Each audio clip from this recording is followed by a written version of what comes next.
Chapter 788. At this moment, the situation on the physical plane on Volcano Island was soul-stirring. However, on the corresponding abyssal zone, the possibility of most spectators being spectators was immediately eliminated. At present, the abyssal zone had completely turned into a destructive windstorm. The collision of the transcendent level forces and the explosion of each force affected the magnificent power of the torrents in the abyss zone. Impact and recoil, control and loss of control. Under the high-speed confrontation on the mental plane, under the pressure of a powerful opponent, even extraordinaires could not take care of every detail. As a result, the level of chaos continued to increase. The accumulated violent power swept from top to bottom, sweeping through every level that people could reach with their thoughts. Even a veteran B-rank powerhouse like Rolf could not recover from the impact of the lightning spear. He was so shocked by the surrounding void that it was as fragile as thin paper that he found it hard to breathe. He was afraid that a moment of carelessness would cause the barrier to break and the abyssal zone's torrent to flood out, wiping out the entire security team. Rolf was already like this. As a participant in the battle, the pressure was even more astonishing. The high-level attack and defense of the abyssal zone needed to draw out a relatively clear vein in the deep chaos that continued to increase. With great control, the direction of the battle would not be greatly deviated. The problem was that Madame de Lay and the others had made a mistake in their judgment from the beginning. The lightning spear that had been thrown down seemed to be an explosive attack. It was indeed so at the beginning, but only when it was truly received did it reveal the exquisite structure and operation mode hidden deep within the abyssal zone. That was the continuous lashing of the long whip and the iron chain. The enormous power from the abyss, under the effect of the extremely efficient mode, came and went one after another. The bright light and the dark thunder were almost endless, not giving them any chance to catch their breath. The best way and also the only way to deal with it, was to endure this round of impact and then plan again. Of course, the three extraordinaires were not really suppressed to the point that they could not breathe. Malin, who was not good at psychic sensing, could still give orders. Electromagnetic ability, what's the situation below? The two spiritual-type extraordinaires had already sent their thoughts into the seclusion area. They intertwined and swept through the area, and they also found something. Madame de Lay said, "The palace life support cabin is broken, and the remains are missing." Monroe followed closely. "That guy is equipped with an exoskeleton armor and is hiding his head and tail. Furthermore, he managed to conceal his aura. It seems like he was setting fire, earlier. The form of the burning seems to be somewhat familiar." According to the cage theory, the current situation was more or less a situation where the two parties were attacking each other at the same time. Everyone could take part of the initiative, but no one could seize more opportunities to win. Of course, Marlin and the other two were on the same side, but to effectively work together in the abyssal zone storm that had erupted in an instant, they still needed to constantly adjust. The problem was that the other party was also constantly changing. It wasn't the kind of inevitable trend towards chaos, but rather a subtle reverse effect. Strange. Menluo couldn't help but add. In the process of colliding and bombarding each other, the chaos in the abyss area would increase exponentially every second. Hundreds and thousands of variables would appear every second. They were huge in number and lacked connection, thus bringing about greater interference. Of course, the combatants had to do their best to eliminate the interference. The problem was that the strong control of soul power would cause the other side to become even stronger while suppressing a portion of the changes. After all, power was always interacting with each other, and no one could completely transcend the abyss and exist independently. Everyone could only evaluate and calculate based on experience. It would be too flattering to say that it was calculation. Most of the time, it was still using experience, half-guessing and half-guessing. In this way, combatants like Menluo, while the stirring power was getting stronger and stronger, their control basically showed a smooth downward trend. The power of extraordinaries was reflected in the word, smooth. If it were anyone else, their control would only fall precipitously. This was the reason why certain rank B spiritual-type attacks and defenses in the abyss area were often 3-second men. What made Menluo feel strange was that the other party's operating efficiency in the abyss area didn't decrease after every round of explosive increase in variables. Instead, it increased. At first, Menluo, including Madame de Lay and Marlin, thought that the other party was doing a vicious cycle of forceful reinforcement, so they waited for the other side to run out of power before counterattacking. But now they finally realized that the other party wasn't increasing in power, but in efficiency. In the chaos of exponential growth, the efficiency of power integration was constantly increasing, and the rate of improvement was getting faster and faster. The extent of accumulation was also getting more and more obvious. T. The consequence of a wrong judgment was that they had missed the other party's rhythm. In other words, they had completely lost the initiative. Counterattack. Marlin growled. In the attack and defense of the Abyss area, his physical side was relatively marginalized, but it was also easy to adjust. As a physical side, he had to be aware of it. He didn't hesitate to take damage and act as a sharp knife to counterattack, forcefully interrupting the other party's strange rhythm. Under the impetus of Marlin's powerful will, which was almost tangible, his physical body's blood energy was forcibly increased, and with a burning posture, he achieved the resonance of the body and soul structure, interfering with the spiritual plane. Based on the foundation of stable matter, the blood energy was like a flying mountain, forcibly suppressing the almost irreversible chaotic situation in the Abyss area. This kind of momentum couldn't last long, but it had the power to turn the situation around with a surprise attack. At least, that was what Madame Delay and Menluo thought. They also used the momentum to counterattack. However, the other party retreated. That's right, they retreated. When Marin had forcefully interrupted them and Delay and Monroe were about to counterattack, the thunderbolts and lightning bolts had all retreated. Moreover, it separated from Marlin and the other two at the same time. At the same time. 3 extraordinaries, 3 different ability natures and rhythms. The difference in separation was simply measured in microseconds. It was precisely because of this precise uniformity that they didn't have the chance to stick together again. They left as soon as they said they would, and the Abyss area's reaction instantly turned to 0. This is impossible. Menluo cried out involuntarily. He had always been known as a long-range firepower on the spiritual plane. He was powerful, but he was lacking in exquisiteness. The instantaneous difference he felt was also the most obvious. In the Abyss area's chaotic environment, this kind of observation and the corresponding exquisite microcontrol technique had already exceeded the limits of his common sense. How did he do it? Marlin was stunned for half a second. Compared to the opponent's microsecond level of error, using his units to calculate the magnitude, the difference was basically equivalent to the passage of a week. After a week, Marlin's face flushed red. He changed the direction of his heavy punch and bombarded the island below. The upper structure of Gong Chi's isolation room collapsed in one fell swoop. The situation was the same as in the Abyss area. There was no longer any resistance here, and there was no trace of the so-called Deep Blue Walker either. There was only the collapsed structure's wreckage mixed in with the mud powder and stones. Marlin stepped into the ruins. There were traces of the structure of space-time trembling here. There was also the smell of high-temperature baking mixed in with the smell of ionization in the air. The traces left behind were not few, but abundant enough to make one's brain explode.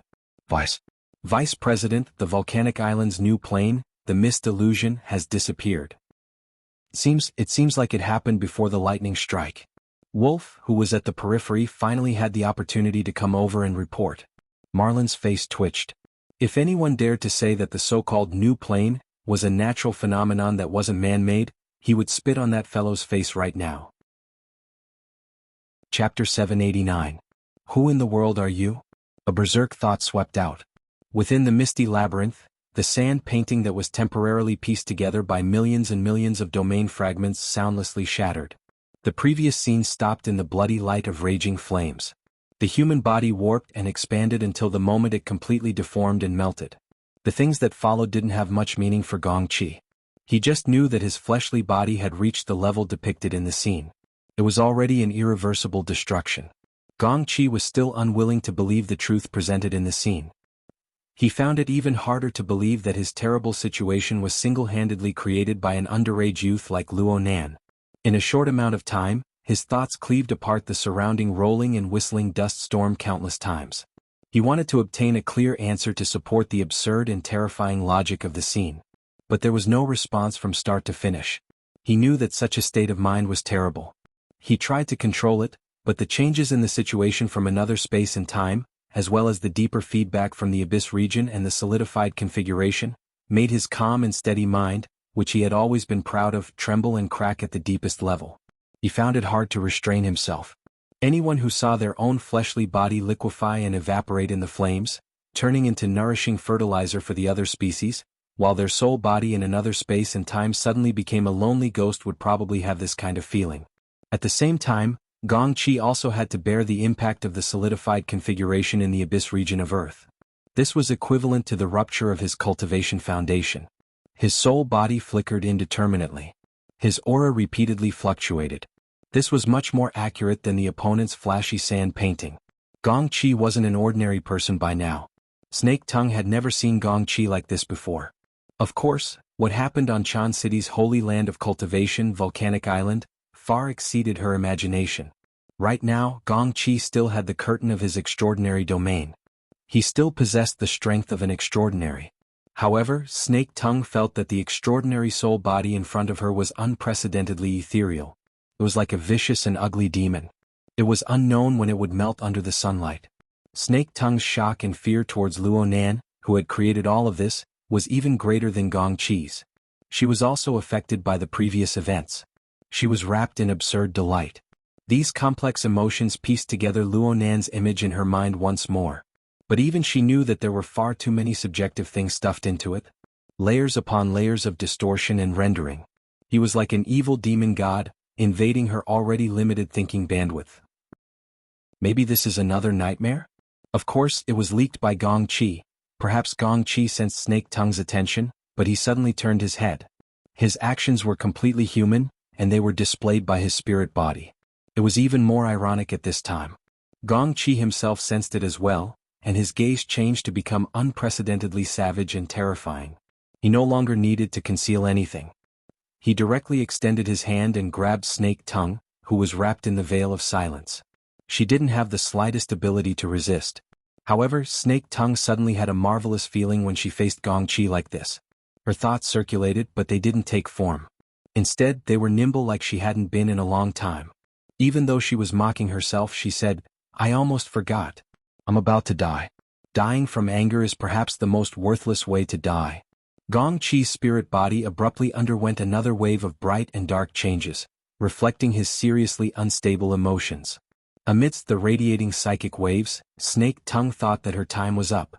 But in reality, the powerful pressure transmitted by the veil of silence retreated. "You're right, we can't waste it." Gong Qi's thoughts were heavy as he suppressed his emotions, and he was like a volcano that was in an unstable state. But his control had returned and it was still slowly increasing. He operated the curtain of extraordinary domain and did a few rounds of searching, but he still didn't find any trace of Luo Nan. He didn't get a reply either. After another round of failed attempts, he suddenly asked, "What do you think Luo Nan is doing?" "He's probably watching you make a fool of yourself." Snake Tongue completely let loose. She mocked him without the slightest bit of mercy. Gong Qi actually didn't get angry. He even discussed with a deadpan expression, "No, he's more likely dealing with some trouble. He and his accomplices destroyed my fleshly body, but that place is a volcanic island reef. It's a closed-door area. There are 3 to 5 extraordinaries there all year round. No matter how outstanding their previous infiltration was, it was impossible for them to escape unscathed after triggering the security system. It's precisely because a large amount of energy was involved there that he missed an opportunity to deal a fatal blow." Gong Qi's thoughts couldn't be said to be wrong, but what logic was behind the neat and tidy logic of his thoughts? For a time, Snake Tongue couldn't find the right words to describe this feeling. She just felt awkward and weird. He missed an opportunity. That's my opportunity. Gong Qi was still analyzing. His thoughts leaped back and forth. I've already leaped into the extraordinary realm. My soul body is indestructible. So what if my foundation is damaged? There are many ways to make up for it in this world. He still can't do anything to me. He doesn't possess the ability to kill me, and he's missed opportunities again and again. When I first fell into the domain fragment trap when my fleshly body was destroyed. That's right. If I miss an opportunity, I'll be punished. My opportunity has come. Snake Tongue asked, "What opportunity?" Gong Qi let out a low chuckle. He didn't answer. The extraordinary domain curtain that rose up around his body clearly contracted and rolled back. He escaped. Snake Tongue was truly stunned. She was under Gong Qi's control. She was unable to probe the changes in the external environment. She only knew that Gong Qi's speed was very fast. It didn't matter if his laws were chaotic within the sandstorm of the domain fragment. He just needed to use his own laws to temporarily replace and integrate them. The superiority of extraordinaries was displayed to the point of brilliance. The problem was that no matter how brilliant Gong Qi's flying techniques were, he was unable to change the nature of his actions. He ran away. He took advantage of Luo Nan's lack of attention to escape. He even ran away immensely proud of himself. Fine, he looked a bit excited. This kind of emotional bottom line was continuously exposed from his constant mental communication. Luo Nan destroyed my fleshly body. He ruined my foundation. He even transmitted the events that occurred in Earth spacetime to me in real time. I know what he wants to do. He wants to crush my will, to destroy my spirit, to make me collapse without a fight. But his thinking is too simple. His live streaming was a major failure. He made this damned place establish a new connection with Earth spacetime. The first reason was that you were tricked by him into becoming one with your body. The second reason was the backlash caused by the collapse of my foundation in the Abyss region. Adding in the live streaming, there are so many formulas. Why would I be afraid of not being able to solve the equations? Hearing Gong Qi's confident tone, Snake Tongue was skeptical. You solved it? I want to collect even more formulas. Gong Qi answered as if it was a matter of course. Luo Nan's biggest mistake was to treat this place as a trap. But this place isn't a warped cloud. Instead, it's a foundation and hub. Most importantly, it isn't monotonous at all. It's changing. As long as it's changing, there are rules that can be dug out. No matter how Snake Tongue viewed him, Gong Qi believed that he had already recovered from the blow of having his body destroyed. Moreover, he had entered an extraordinary state under the pressure and stimulation. His powers of observation were sharper. His train of thought was clearer. He discovered many hidden details and veins within the dust, mist, and sandstorm. Countless domain fragments were piled together within this misty labyrinth. At first glance, everything looked the same from every direction, but the details were different. There were large and small fragments. There were clear differences in the types and characteristics of their structures, as well as in the way they were distributed. They were completely different from the circulation of cloud energy in the clouds. People got lost here. On one hand, the laws were chaotic in this dangerous place. On the other hand, far too many disparate elements appeared in one's mind. It was the polar opposite of the cloud world. What's interesting is that the two are closely related. It's not just that one is on the outside and one is on the inside, one is on the inside and one is on the outside. It's because they both have suns. Suns? That's right. The suns that appear in the polar domain really do have an influence that reaches far and wide. We can see them in the clouds, but we can't see them here. However, there's a temperature that belongs to them. Gong Qi's spirit body revealed a lively smile. Do you remember?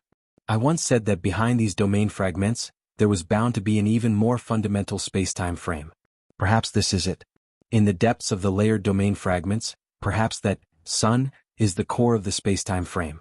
It affects the operation of the dust, mist, and sandstorm, the fourth formula. When solving an equation under a limited number of unknowns, the more relevant and meaningful formulas there were, the easier it would be to find the answer. Gong Qi had this feeling, and it was becoming more and more intense. He began to make a hypothesis. If I take this sun hidden in the depths of the domain fragments and treat it as a fixed number, I can simplify the problem and do some calculations. Gong Qi took the initiative to stop his explanation and put a large amount of energy into his calculation work. His flying speed became slower and slower until he gradually came to a stop. This old thing seemed to really have a harvest. Just as Snake Tongue was pondering, an unforeseen event occurred. The whistling tremors of the dust storm in the outside world suddenly intensified. It was also in this instant that the previously turbulent environment, which could barely be considered safe, was stripped clean. The veil of silence was pulled away. If time was rewound 2 hours ago, perhaps Snake Tongue would be looking forward to this result even in her dreams. But now, after a series of unforeseen events, Snake Tongue's extremely weak spirit body core had already lost the ability to exist independently. As soon as it was exposed to the impact of the dust storm, it showed signs of disintegration. A tenth of a second later, Gong Qi used his aura to wrap around her, temporarily saving her life. However, this action was brimming with ominous intentions. She only heard Gong Qi say, "I've already unraveled your formula. Your value? Yes, I can still make use of it one last time." Snake Tongue didn't have time to react. She didn't have the opportunity to curse or express her hatred. Gong Qi flicked his finger, and the spirit body core wrapped in his aura was forcefully thrown into the dust storm. It quickly went far away. Chapter 790. Her final value was embodied here? Snake Tongue felt that it was absurd, but she also felt calm, as if she had finally reached her destination. Things had developed to this point, far exceeding the upper limit of her usefulness. Her repeated struggles had only resulted in this. Just like that, she was wrapped in a sandstorm of dust. It was as if she was in the turbulent flow of fate. She drifted with the waves until she reached the top.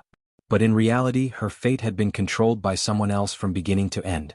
The temporary protective cover set up by Gong Qi determined the length of the final part of her life. The protective cover was firm. Even under the assault of the chaotic domain fragments of the laws, it was only slowly worn away. It was to buy as much time as possible for Gong Qi to escape. At the same time, it was sensitive. It was closely linked to Snake Tongue's soul structure. When the protective cover shattered, Snake Tongue would inevitably be destroyed along with it. Gong Qi was certain that there was an unknown connection between Snake Tongue and Luo Nan. Therefore, he used Snake Tongue to mislead Luo Nan's tracking direction. Of course, Luo Nan might not fall for it, but as long as he hesitated for a moment, a bit more time would be good. Snake Tongue saw through Gong Qi's scheme, but it didn't matter. She just waited quietly like this. The legendary memories and repentance before her death never appeared. She had long since weakened to the point where she couldn't even bear her memories. Her thoughts and emotions flowed without limit. Even Snake Tongue herself didn't know what her thoughts and state of mind would be in the next moment. She believed that her candle-like life was about to disappear without a trace in this state. But at this time, Luo Nan's face inexplicably appeared in the lake of her heart. The relief sculpture of a human face pieced together by domain fragments, under the influence of her chaotic thoughts and emotions, transformed into a demonic god burning amidst the boundless space and time. The demonic god possessed a malevolent and sinister body, a lustrous and dazzling color. But in the end, all the elements settled in the pair of deep eyes that had never changed from beginning to end. They slowly became clear. Snake Tongue didn't know why she would allow this face to completely occupy her mind in the final moments of her life. Perhaps she had even unwittingly given away this little bit of autonomy. Snake Tongue gave up on everything. She allowed time to wrap around her as she indifferently advanced. She followed the most fundamental laws of the universe, gradually changing from order to disorder. The protective barrier began to disintegrate. The structure of the spirit body was also implicated, collapsing from the very foundation. Perhaps if time flowed a bit more, then the medium known as Snake Tongue would completely disintegrate from the material world and perish. But under these circumstances, Luo Nan, the demonic god that coiled and converged at the bottom of her heart, still existed. He existed steadily, not shifting from any change. Is it not a creation of my mind? Wouldn't it rot? It exists independently of me? Or could it be that at this moment, when I'm about to collapse and perish, there's still a corner of my consciousness that's supporting me? Luo Nan, no, that demonic god has been paying attention to me from beginning to end. Has he used a portion of his power on my side? If that was the case, do I still have a chance? There was still a chance of survival? Snake Tongue's already stagnant train of thought seemed to have come alive. It was like a candle that had already burned out, a spark in the ashes of a fire, struggling to not be extinguished. It was because of the endless desire for life that was hidden deep in the embers and had never been completely eliminated. At this moment, Snake Tongue suddenly understood. In the end, she was unwilling. She still wanted to live. She wanted to live. She wasn't willing to give up even the slightest possibility, the slightest trace of hope. She was already unable to rely on her own strength to continue living. Then she would plead and beg. Even if it was lowly and ugly, it was fine as long as she lived. Therefore, her will that was on the verge of collapse burned in this way. Save me. My lord, I beg you to save me. I'm willing to give up everything. Everything. I'm willing to endure everything. Everything. I just ask to be entrusted in your shadow. I want to have a place to kneel and worship under your feet. I only have this humble request. I worship you as the ruler of life. I will listen to your judgment. Save me. Save me. The protective barrier silently collapsed, and the chaotic power of the sandstorm seeped in. The structure of her spirit body was like a sandcastle under the tide. It changed beyond recognition in an instant. Snake Tongue didn't have the strength to resist. Her consciousness suddenly dimmed. But in this instant of annihilation, the last clear thought that remained was, "Save me." This thought flickered, trembled, rose and fell. It could be extinguished at any moment. But in the end it still survived. Moreover, it really did connect with fuel. It recovered its brightness little by little. Snake Tongue woke up. Her soul fire supported her consciousness. Little by little, she recovered the fragments of her memories and pieced them together to form a vein of thought. Then she discovered that she was currently attached to a thin thread that was hard to distinguish between real and fake. She was hanging alone in the nothingness. Soon bright and scorching rays of light spilled down, drawing her in to look up. Above her was a dense interweaving, three-dimensional and complex network. It was like a spider web, but it was hundreds of times more complicated. And at the core of the spider web was a blazing sun. It was so dazzling that it was hard to look directly at it. Even the red light that was spitting out from the edges covered the entire spider web structure. At this moment, the thin thread that was attached to Snake Tongue was hanging down from the spider web structure. It was directly connected to the spider web and pulled her closer and closer to the spider web. During this process, the sound of crashing could be heard without end. Some were extremely far away, coming from the upper core of the spider web structure. Some were extremely close, belonging to the thin thread that pulled her in. This thin thread was an exquisite and tough chain. It directly penetrated her mind, firmly locking her down without leaving any leeway. As a curse master of orthodox origins in the shrine, Snake Tongue quickly understood.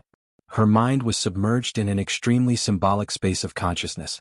She clearly understood where she belonged, and she experienced the fundamental restraints and corresponding status she received from the demon god Luonan's system. In other words, she was still here. She was still alive. Snake Tongue laughed loudly. She didn't care about the chains binding her mind. She didn't care about the spider web and the sun that grew closer and closer. She didn't care about the unpredictable fate that awaited her. She just indulged herself, laughing happily in this space of consciousness. Her surging emotions were burning. But right now she had the qualifications. She had the capital. She could wantonly waste and vent her emotions unless the demon god that controlled her life ordered her to stop. Luonan didn't stop her, and Snake Tongue was finally done laughing.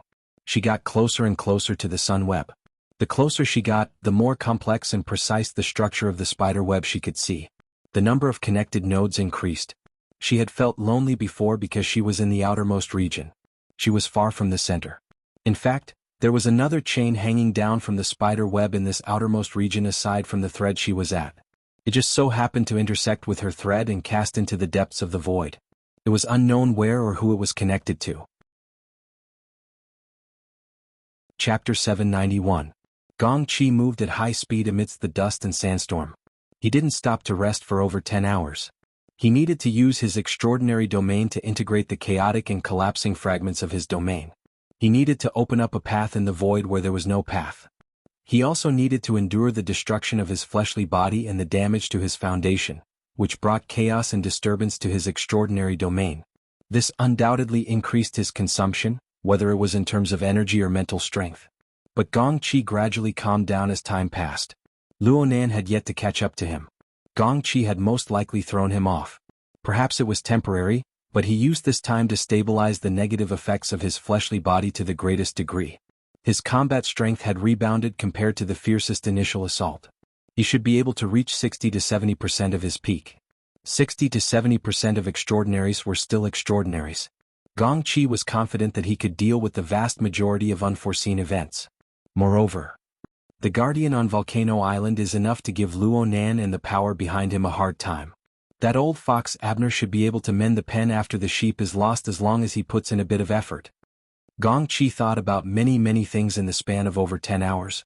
The changes in the situation on Earth were only a very small part of it. He spent most of his time and energy exploring and verifying the misty labyrinth environment. Moreover, he had more and more ideas. My initial judgment was correct, and there are no problems with the direction of my calculations.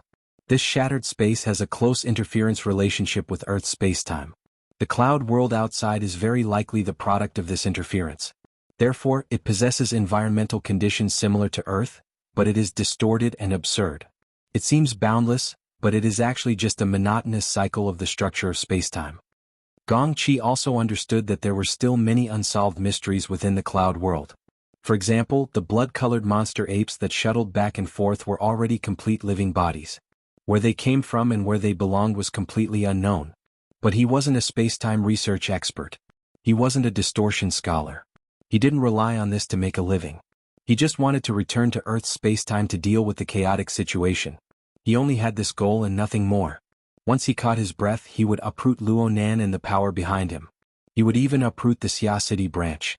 Moreover, he would use the most vicious methods on Luonan's body. He would use them on all of Luonan's friends and family. He would let that little bastard truly experience what despair and regret were. Gong Qi showed signs of letting go of his thoughts and emotions. He suppressed them with great difficulty and comforted himself. Soon. The 4 clues and 4 formulas that he had found in succession were enough to express the interference relationship between the 2 spacetime on different levels. It was from these 4 formulas that he deduced that he discovered more clues and made a series of basic judgments.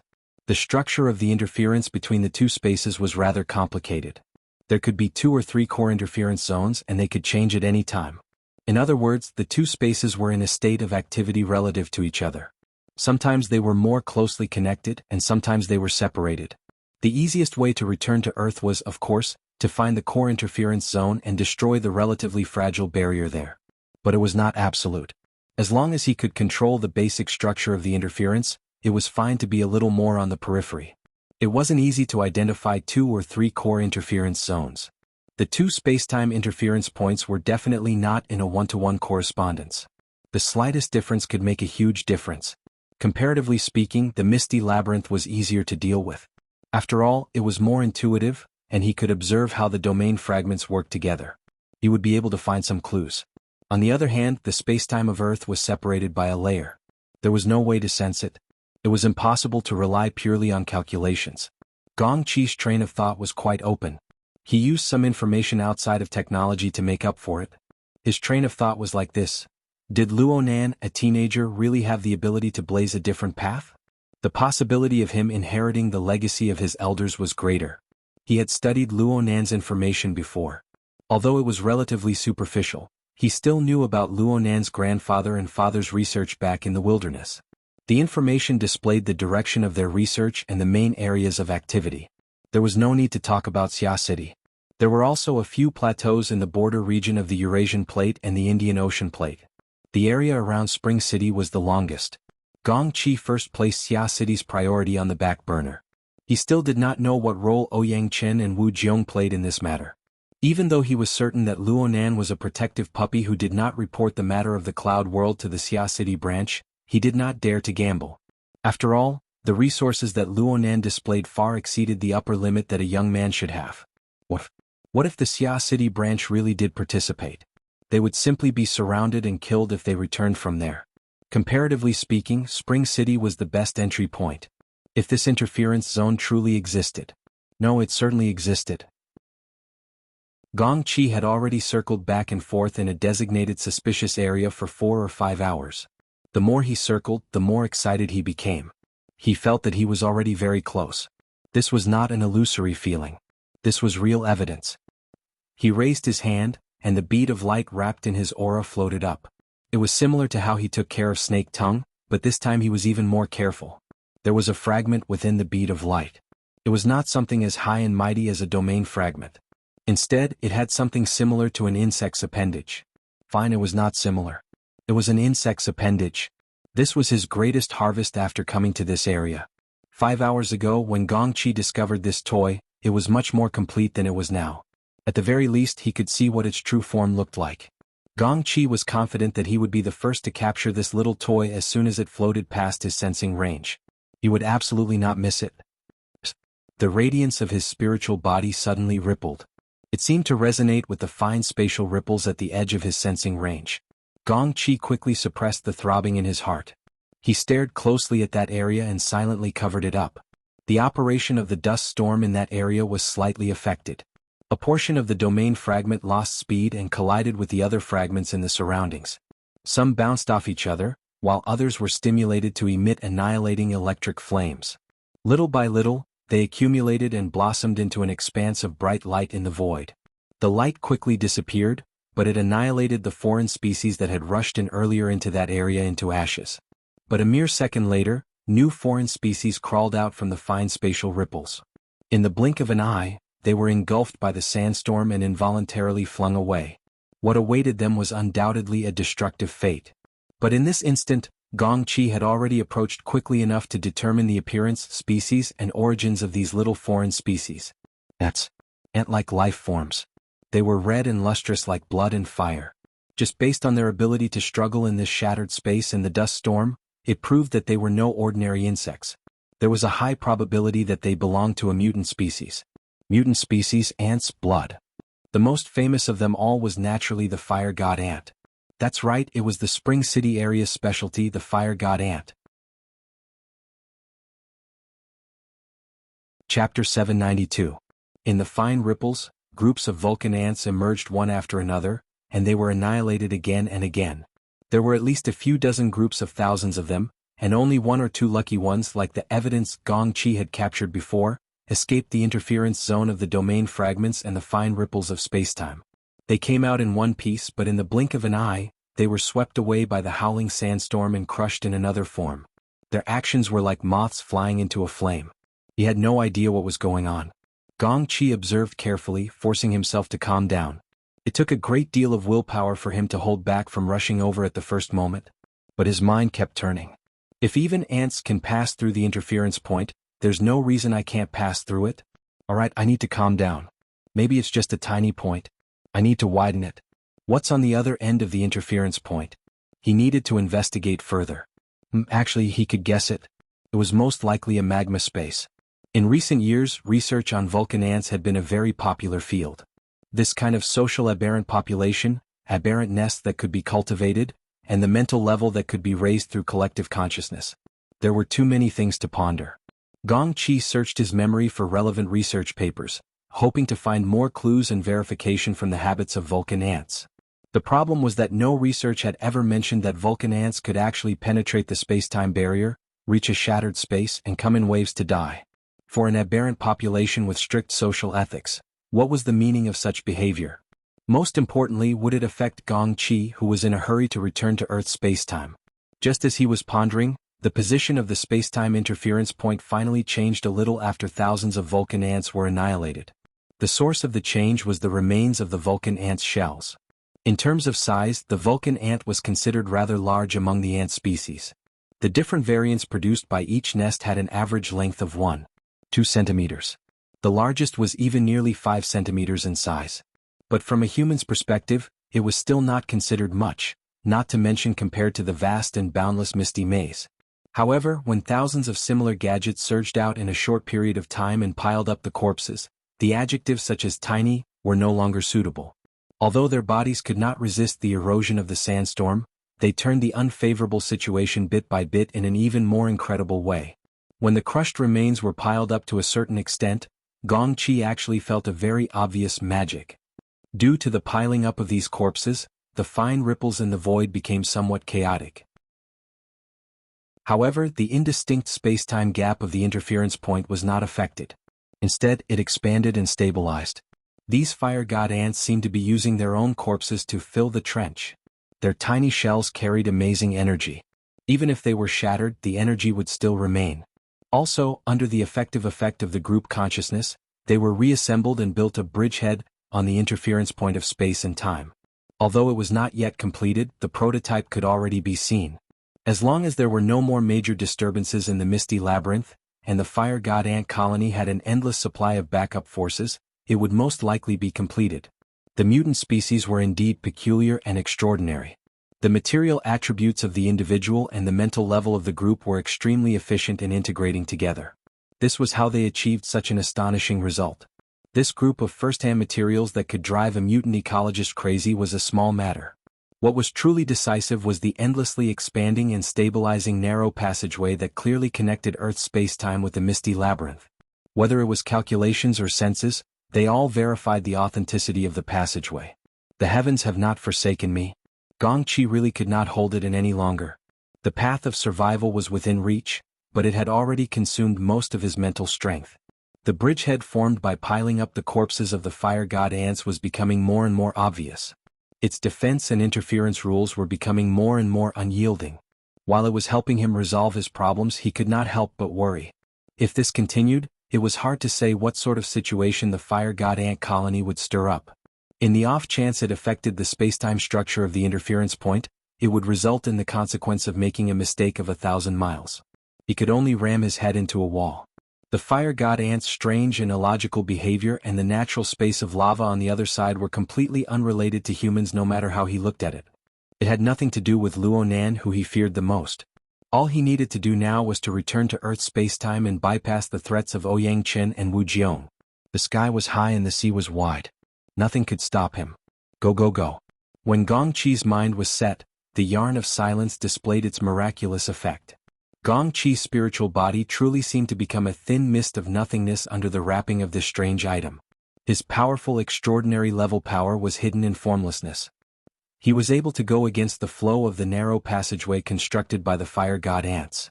He intersected with the fire god ant colony that surged out, and he also made close contact with their group consciousness.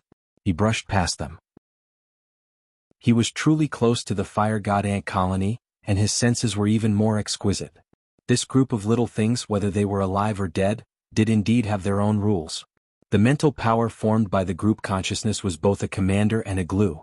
It dominated the entirety of the colony and each individual from life to death. If he were to substitute himself as an individual in this society, then it would truly be so tight that it would suffocate him. But if he were to observe it from a detached perspective, there was no lack of errors and omissions formed by low-level instincts. And this was the most natural state.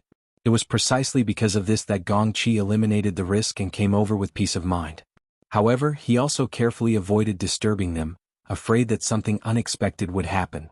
The space-time rift was a highly distorted structure. It was very difficult to quantify it with something like length. Gong Qi had to conform to the rules and regulations of the fire god ants, which took a lot of time. But when he truly moved out, he still deeply felt that all the hard work was worth it. The chaotic misty maze and the monotonous cloud world were completely left behind. What replaced them were more diverse and orderly structures and colors. In the hollow underground cavern, dark red lava gurgled, illuminating the surrounding cavern walls. It also illuminated the huge ant nest that was half-trapped inside. Dark black and dark red were the main colors, mixed with the bluish-gray pieces of the rock. The state of interweaving light and shadow was filled with natural liveliness and charm. I'm back, I'm back. Gong Qi burst into laughter. His laughter surged in the underground lava area, stirring up waves. At this time he was no longer afraid of anything. Even if there was a mutated nest next to him, it did not matter. Perhaps it was because of Gong Qi's impudence that in the fire god ant nest a dozen meters away, the billions of fire god ants that were working hard became restless. These movements and reactions were quickly reflected in their group consciousness. Restlessness and hostility were like sparks and oil colliding, igniting at the slightest touch. Hee, these little things. Gong Qi did not mind being like many research teams at all, coming to the center and bringing out the queen of the fire god ant colony as a captive to conduct in-depth research. From their behavior just now, they really had a lot of research value. But in the next second, his gaze turned to the fire god ant nest. He suddenly felt that something was wrong. Why did the style of this nest look so familiar? Also, the group consciousness of the fire god ants that had already ignited did not rush up to kill like the low-level creatures. Instead, it was accumulating and circulating the heat. In a breath's time, its influence and interference pattern had already exceeded the range of Gong Qi's judgment. It spread rapidly to a wider area, almost like a prairie fire. Boom, boom, boom. The lava beneath him stirred. Sparks from the group consciousness of the fire god ants splashed.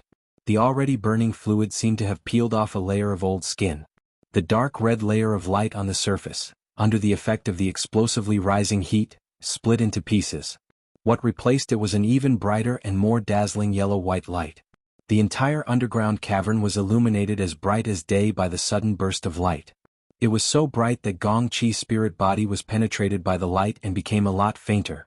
Gong Qi looked at all of this in a daze. He watched as the temperature of the lava rose abnormally. Very quickly, it exceeded the normal upper limit of the natural world. From 800 to 900 degrees, it shot up to 3,000 to 4,000 degrees. And the huge pressure that created all of this sank from the mental plane to the physical plane. Very quickly it surged back up, forming a wonderful two-way cycle. And pressure and temperature, mental and physical, were perfectly unified, forming a stable and solid closed loop. This series of changes originated from the effect of the fire god ants group consciousness. But in the process of this effect, there was clearly an even stronger core.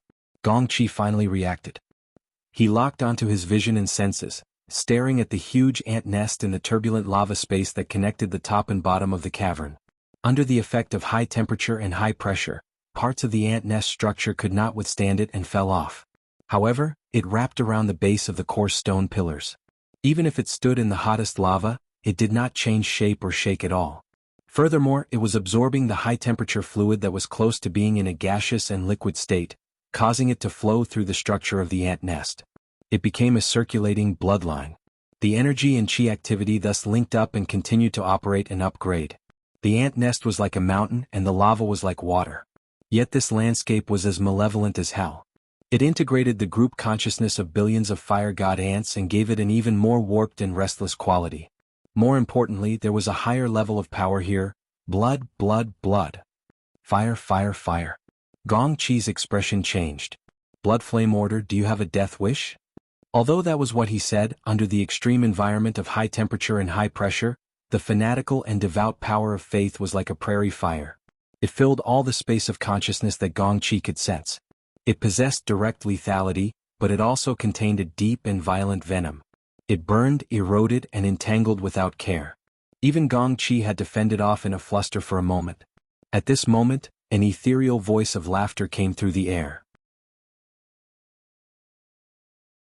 Chapter 793. It was a woman's voice, but this wasn't the main point. It was somewhat familiar, but it didn't matter. What truly tormented him was the information contained within the laughter. Especially when the words Mr. Luo came out. The 10 or so words that naturally extended behind it transformed into sharp knives. They sliced back and forth in his heart, forcefully carving out a face. Luo Nan. The young face transformed from the human face relief was carved into his heart. It gazed coldly at him, seemingly mocking this old man who refused to accept reality. Gong Qi's mind was in chaos at this moment. It could not be cut off, it could not be extinguished.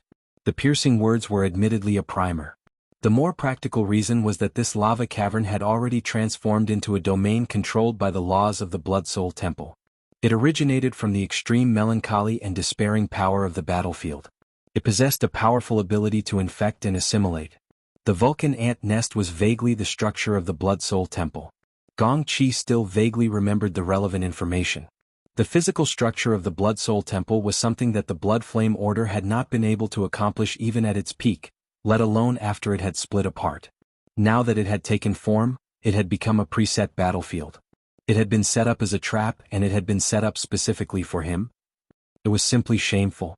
Everyone else would suffer interference and suppression within this domain, but the Blood Flame Order could obtain an inexhaustible amount of power from within.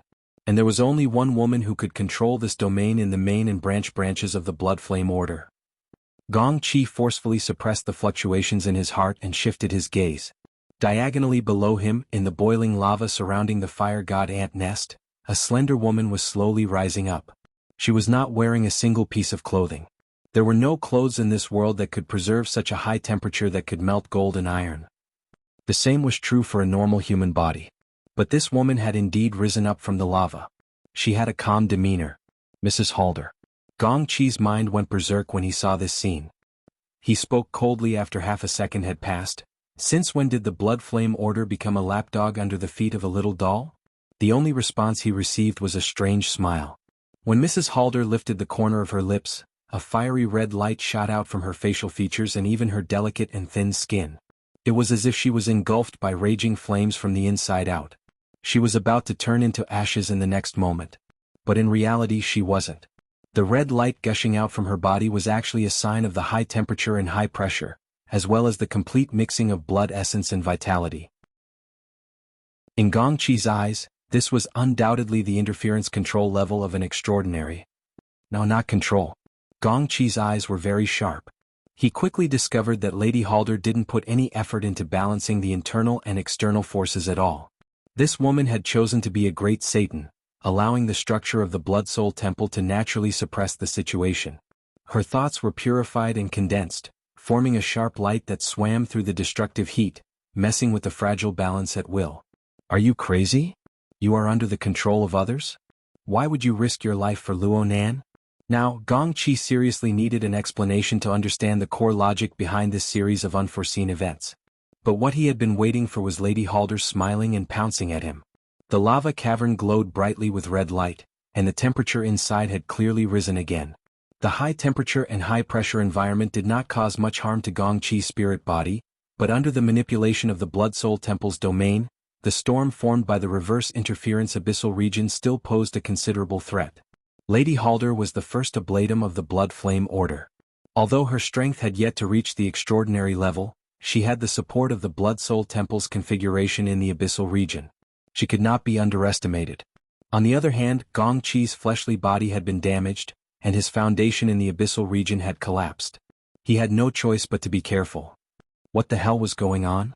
Gong Qi was guarding against the storm stirred up by the abyssal region, but what Lady Halder was pointing at was merely her mental strength. This mental strength, which was hard to distinguish between real and fake, had clearly gone through inconceivable tempering. It had condensed into an unparalleled edge, and it chopped down without regard for anything. Gong Qi's defensive mode and offensive direction were completely different. Gong Qi's spirit body was nearly pierced through by the sharp edge. Even though he dodged quickly, the structure of his spirit body seemed to have been scorched by raging flames. There were faint signs of warping and floating. This was the heart incineration blade. Gong Qi quickly grasped the core of Lady Halder's secret offensive technique, and his mind became a bit chaotic. He clearly knew that this secret technique had been publicized to the world long ago, and that many B-rank powers were cultivating it, but he still immediately associated it with Wu Jiong. Luonan Lady Halder. It wouldn't be strange if there was another person behind them. At this time Lady Halder chopped down once more. She really did treat herself as a fleshly body, and she was burning her blood and energy. Her fleshly body was on the brink of life and death. She attacked in a direct manner without holding back at all. Scram. Gong Qi's emotions exploded. The green-gray essence energy that was intertwined with his life and energy swept down from the outer layer of his spirit body. It connected with Lady Halder's mental strength. This attack truly held nothing back. It was like 10,000 years of frigid ice in the polar regions. It forcefully froze the heart incineration blade and seized the opportunity to pierce through. It wanted to break Lady Halder's fragile balance and end the battle quickly. The red light was a bit chaotic, and the green-gray energy charged back, polluting the originally transparent domain of the Blood Soul Temple. It even seeped into Lady Halder's body. Lady Halder's body froze, and the old scar on her cheek seemed to tear open once more. The flames were like vipers as they slithered across her cheek. It was like a second flame had been lit. After a brief moment of chaos, the penetrating red light erupted once more. It forcefully expelled the corrosive power of Gong Qi's essence energy, and it charged forth once more. The green-gray essence energy and the sharp edge instantly intersected and separated. In the blink of an eye they coiled around each other and collided. In the time it took for an ordinary person to take a breath, the two had exchanged over 30 blows. Later on, the high-frequency vibrations formed by the collision nearly tore apart the domain of the Blood Soul Temple structure. A small portion of the lava cavern had already collapsed, and this was only the result of the attack on the mental plane interfering with the material plane. Suddenly there was a long hiss. Lady Halder's body was struck solid by the enormous force. Her entire body was like a fiery meteor as she smashed heavily into the high-temperature lava. She was less than half a meter away from the physical structure of the Blood Soul Temple. The fiery glow of the lava instantly engulfed over half of this structure, and quite a few fragments were smashed down. However, the main body remained majestic and unmoving. What a pity! Gong Qi cried to himself. The most direct method was to break the domain of the Blood Soul Temple and destroy its foundation on the material plane. However, Lady Halder was quite strange. She was still able to forcefully control herself even in such a passive situation. Her momentum was thwarted, but she did not fall into chaos. Of course, even if she had the support of the Blood Soul Temple's domain, she would certainly pay a price for clashing with an extraordinary at the level of an architect. Gong Qi could see that Lady Halder's body had truly ignited with flames. The flesh of her chest, abdomen, and limbs were charred black, and the outline of her body had shrunk in an extremely bizarre manner. Burning essence energy and burning flesh. How ruthless! Gong Qi felt his heart burn as he watched Lady Halder's aura rise and fall. The one before him was Lady Halder, but he was thinking about something else in his heart. Just what version of the bewitching curse did Luonan use to make the head of a religion risk her life to fight? If things were to continue like this, then even if he broke through the domain of the Blood Soul Temple, his losses would far exceed his estimations. Chapter 794. Gong Qi had a certain realization. He was within the domain of the Blood Soul Temple. The operation of the opponent's power and the corresponding rules had already formed a closed loop. He was fighting in the domain of an enemy extraordinary. This was a strategic defeat.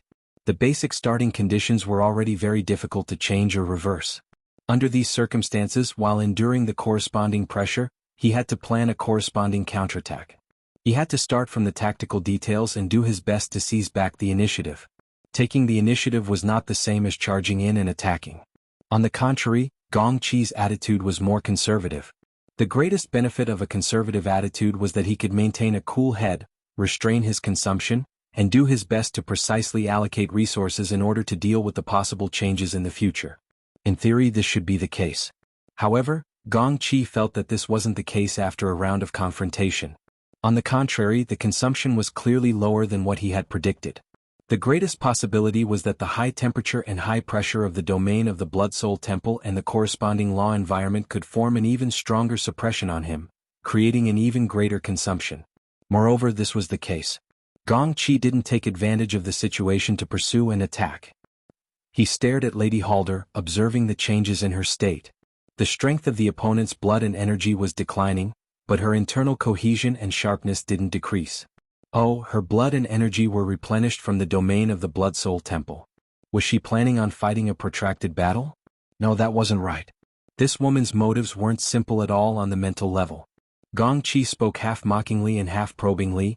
The body and mind are like blades, the domain is like a furnace, and I'm here to stir up the wind and hammer. Not a bad idea. You want me to coordinate with you? It's not up to you. Gong Qi was stupefied again. He didn't know what kind of attitude he should take. Lady Halder was smiling at this time. She completely disregarded her own burning flesh and her damaged state. She pounced forward once more. She didn't control the domain of the Blood-Soul Temple and instead engaged in a killing style. This sort of unsettled ambition. Did she look down on the first ablatum of her order? It was truly absurd to the point where one couldn't laugh. Gong Qi didn't care about the future of the Blood Flame Order, but why did he have to encounter such an expert who didn't care about fame and position, who didn't even care about life? For a time, Gong Qi was a bit annoyed from being pestered, but his train of thought was still clear. Luonan had set up an ambush for him here, so Luonan most likely had a backup plan. After all, Mrs. Halder was barely qualified to be used as a sniper, but she wasn't quite qualified to be the decisive character. It must be known that the might of the domain of the Blood-Soul Temple was extraordinary. If he continued to delay here, it would be fine if that kid Luonan chased after him. But if he waited for Ouyang Chen, Wu Jiong and the like to take action, then his life would most likely end here. But then again, if the Transcendents wanted to set up an ambush, why did they have to complicate matters and have Madame Halder take the lead? This was an unnecessary move. The logic behind this was simply too confusing. Just who was behind Luonan? What kind of dirty tricks were they going to play? When is he going to use that move? Gong Qi's thoughts were intertwined and he found it hard to calm down. He was even more unwilling to tangle with Lady Halder. This woman's willpower is commendable, but strength is what matters. She wants to rely on the domain of the Blood-Soul Temple to fight a protracted battle and sharpen her blade? Does she really think my extraordinary domain is just for show? With a single thought, the curtain unfurled and smoke filled the air. The thin smoke was unremarkable within the forge-like domain of the Blood-Soul Temple, but the veins of laws that came from the rank of an extraordinary were real. Since Gong Qi's foundation in the Abyss District had been damaged and collapsed, he no longer had the main axis of dispatching. His originally advantageous extraordinary domain had enormous flaws, so he couldn't help but be cautious. Therefore, he didn't take the initiative to activate his domain to interfere. He just wanted to observe and examine the situation, and then take the initiative to strike later. Now was his chance. Even though Gong Qi's own structure of laws was already full of flaws, he could still easily and delightfully destroy them.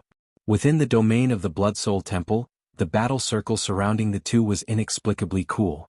Visually, the smoke curtain was faintly discernible, but its existence truly disrupted the transmission of energy. It caused a clear difference in temperature between the inside and outside of the curtain. Of course, it was impossible to completely isolate it. But under the strangulation of the chaotic laws, Gong Qi was 100% certain that he could destroy the stability of the transmission tunnel and disrupt Madame Halder's food supply route. He could pull the rug from under her. Madame Halder's qi and blood surged into the heavens. She revealed her sharpness and a bright light slashed through the air. Unexpectedly, she wasn't affected at all, and her aura flourished even more. When it was Gong Qi's turn, his mind was in a daze. The heart-burning blade really did slash at him on the mental plane. A portion of his spiritual body structure burned and evaporated. Even if he didn't lose his foundation, he was still injured. One slash, Madame Halder muttered softly. Just by looking at her smile, there was no malevolence in battle. Instead, it was like she was playing cards with her best friend during afternoon tea. Very good. Gong Chi couldn't care less about this small injury. He activated his extraordinary domain, the curtain, and retracted it. There was even a greenish-gray stream of energy circulating within it. It almost formed a dark cloud in the lava cavern, forcefully distorting the structure of the Blood Soul Temple's domain. He no longer held back in his methods. It was completely a battle between extraordinaries. Their domains would collide and suppress each other. Originally, he wanted to conserve his strength to deal with an unknown enemy, but the omen on Madame Halder's side wasn't good. It was rising. Gong Chi's heart twitched once more. No matter how miraculous the structure of the Blood Soul Temple's domain was, the interference and distortion of the two domains should have long since messed up the energy transmission tunnel. However, Madame Halder was clearly burning and consuming a large amount of chi and blood at every moment. Yet, her recovery process was uninterrupted, undisturbed, and undiminished. Although she didn't recover all at once, the steady rhythm of the night rain rising without him realizing it formed a strong contrast with Gong Chi's unrestrained methods and his unstoppable consumption of chi and blood. There was something fishy going on. Gong Chi stared at Madame Halder and sensed his own body. Comparing the two, the fuzzy feeling gradually became clearer. It wasn't the Blood Soul Temple's domain at work. At the very least, it wasn't the main structure. It was just a cover. Madame Halder charged forward again without any fear. Every time she slashed out, she burned her chi and blood without holding back.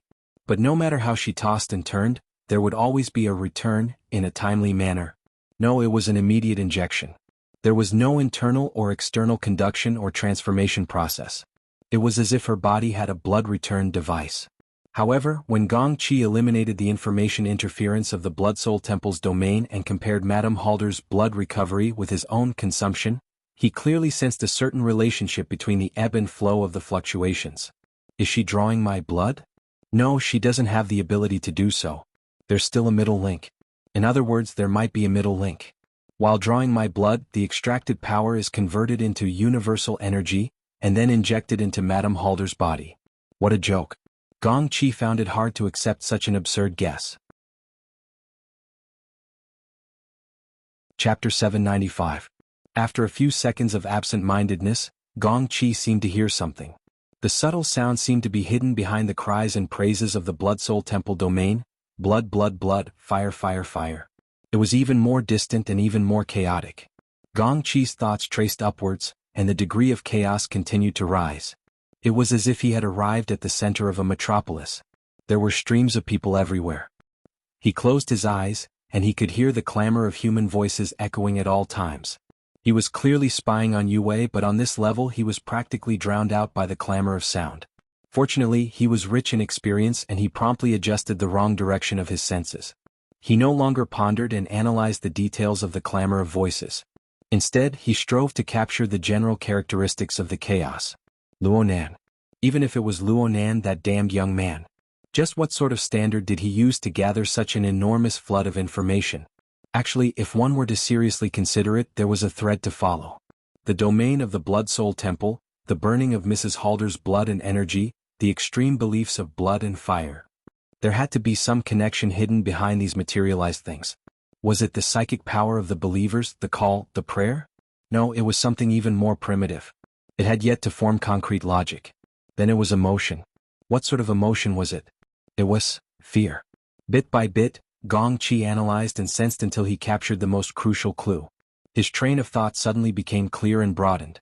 That's right. It was fear. On the chaotic information plane, there existed the terror and panic of not knowing what to do. There was also the ruthlessness and savagery of a cornered beast. These two reactions were nearly polar, yet they were unified on the most essential core. All of this was piled up, operating and pressurized on this hidden plane. It was like a high-temperature furnace that was endlessly adding fuel. Every participant was consciously and unconsciously speeding up this process, even if this required them to pay endlessly and consume energy until they became weak and dazed. Such matters were not rare in the inner world. Gong Chi used his experience to quickly determine the nature of the matter. Sacrifice. Luonan was conducting a sacrificial ritual. This sort of ritual used a so-called high-dimensional structure to exchange a low-level resource for a high-level resource. Mrs. Halder was cooperating with him. Or to be more precise, she was the one who knew and carried out this ritual. The Blood Flame Order was a secret organization that was best at utilizing extreme emotions such as fear and anger. The Blood Soul Temple was the most efficient organization in utilizing such emotions. However, according to Gong Qi's previous senses, the Blood Soul Temple was not the main body. It was in a subsidiary position, perhaps only a pillar in the structure. This pillar was also burning furiously right now. It was essentially no different from those who had sacrificed their essence, blood and vitality in fear and fury. No, it should be said that it burned more fiercely and more extreme. The chi-chi sound of the airflow was not only in the material plane, but also in Gong Qi's mind. Every rise and fall carried a scorching sharpness. Madame Halder's attacks seemed to have no end, and the sharpness of her attacks seemed to have no upper limit. At least until her body and vitality were completely incinerated. Gong Qi forced her back again and again, slamming her against the stone walls of the cave and into the lava. He shattered her bones and imprisoned her vital energy. However, this overwhelming advantage was unable to grind away Madame Halder's most essential core. She had already abandoned everything. Only her heart shone with an extreme sharpness. This sort of situation shouldn't have appeared. Her mental willpower was as firm as diamond, but it was unable to resist the decay and collapse of her material foundation. But today Madame Halder brought out the most extreme and cruel method. She had abandoned everything, and she had used the most brilliant method to abandon everything. She had placed herself, and perhaps even the entire system of the Blood Flame Order, on the altar constructed by Luo Nan. She carried out a sacrifice in exchange for support that far exceeded the limits of her abilities. This was without a doubt a gamble.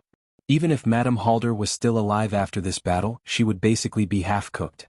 She would spend the rest of her life on a sickbed, a life worse than death. Unless she could seize the spiritual opportunity in this battle and make a breakthrough, becoming an extraordinary. She could modify and reconstruct the structure of her body. Why was she so confident in Luo Nan? As it turned out, her confidence was rewarded.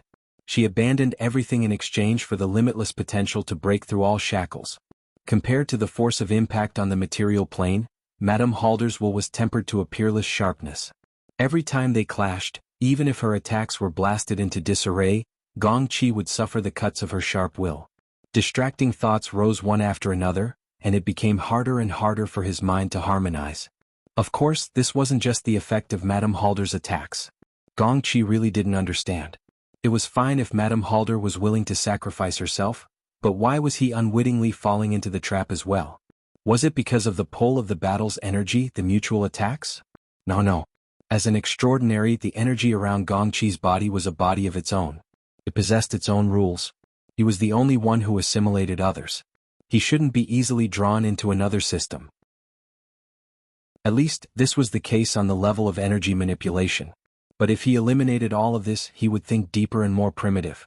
Using fear as the foundation for the standard of sacrifice meant that he himself fulfilled the requirements?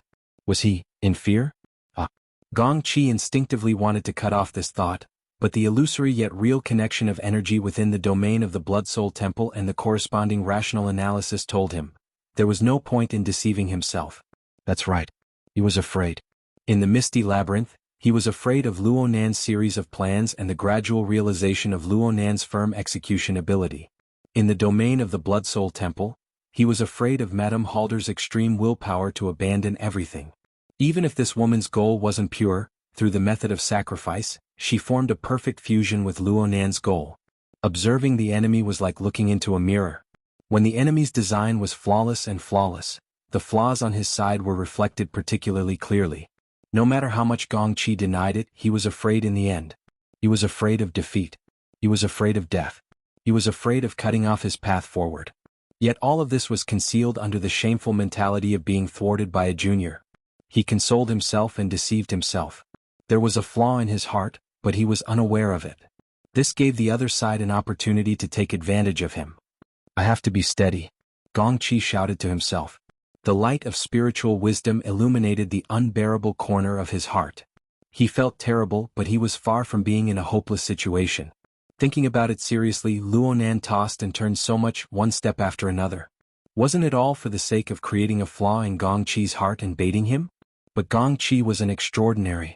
What was it that gave Luonan the confidence to construct a framework to trap extraordinaries? What level of knowledge and power was that? From top to bottom, there were nearly 100 extraordinaries in the inner world. They represented the highest level of martial power on Earth. Gong Qi had been Deputy Secretary General for several decades. He had gratitude and grudges, hatred and friendship with these people. He was truly able to count them like the back of his hand. Right now, he used the most rational and objective state of mind to go through the list of these people and the powers they belong to. From the Ability User Society to the 3 Great Secret Orders. From the big shots who sat on the ground and divided the spoils, to the wandering heroes. Then the answer he obtained was, none. Not a single powerful person or power that had connections to Luonan, who had grudges with him, who had the strength and qualifications to set up a killing trap. This was normal. Otherwise, extraordinaries wouldn't be the peak combat power of the world. Gong Qi had toiled painstakingly for several decades in the Ability User Society. There was no meaning in that. So calm down. Don't scare yourself. Gong Qi shouted to himself once more. Even though Luonan had constructed these structures, he really couldn't understand them. The complex and profound details hidden deep beneath the simple principles of sacrifice were still daunting to look at. But if Luonan really did have an overwhelming advantage, why would he need to do such complex preparatory work? This was more like a dazzling display of deterrence. It was an exquisite but limited method. He had experience in dealing with such methods. You don't have the chance. Suddenly a voice cut in. After a long time, Mrs. Halder finally took the initiative to speak to him. Her throat was roasted by the high temperature. It was hoarse and unpleasant to listen to, but it was like the final verdict. It was very ear-piercing. You are the first to blade him, yet you destroy the order for your own selfish desires. You evil woman, you dare to disturb my mind. Gong Qi's reply went straight to the root of the problem after reconstructing his mental state. It was much sharper. And the corresponding method was even more straightforward and fierce. The ashen cloud suddenly boiled and expanded as it faced Mrs. Halder's flying bloody light. It towered high like a cliff and its color darkened. It was like a cumulonimbus cloud in summer. It was bloated and enormous and its top crystallized. It forcefully resisted the high temperature of the Blood Soul Temple's domain, forming a powerful counteracting force. The hazy cloud was like a pillar that could smash the heavens. It forcefully split apart the foundation of the laws of the Blood Soul Temple's domain on the material plane. It painted this land of lava with a completely rebellious color. It also turned the most active and resolute woman into an insignificant reptile. The rumble of the collapsing airflow directly suppressed the rumbling of the boiling and exploding lava. It was as if a snowstorm had come from beyond the heavens. It crushed the rock strata who knew how deep it was, and a bone-chilling coldness descended. The forceful distortion and interference of the extraordinary domain suppressed the rules of the Blood Soul Temple's domain. The other was the all-out attack of an extraordinary. Mrs. Halder was blasted flying once more.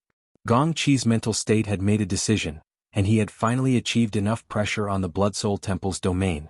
He destroyed the relevant environment, and a portion of the force even pierced through the structure of the domain and landed on the periphery. The lava cavern began to collapse, and the passageway leading to the ant nest suffered the attack.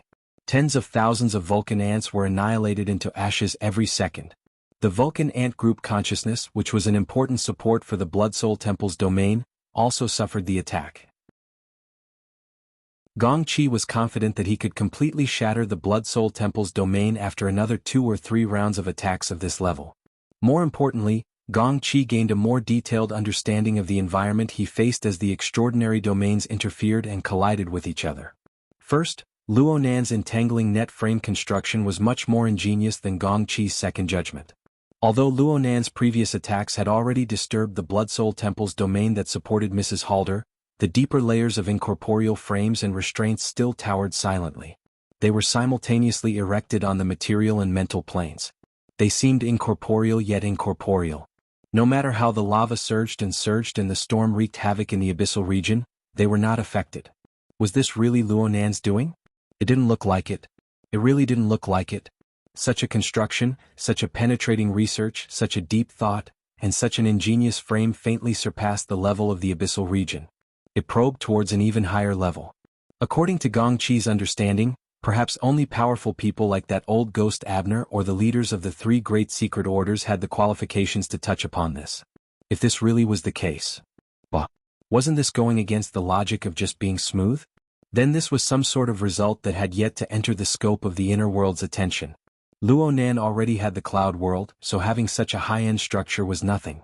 As for how Luonan was going to support the foundation of this structure, to allow it to exist and operate, this was a difficult problem that could only be solved at the end of the matter.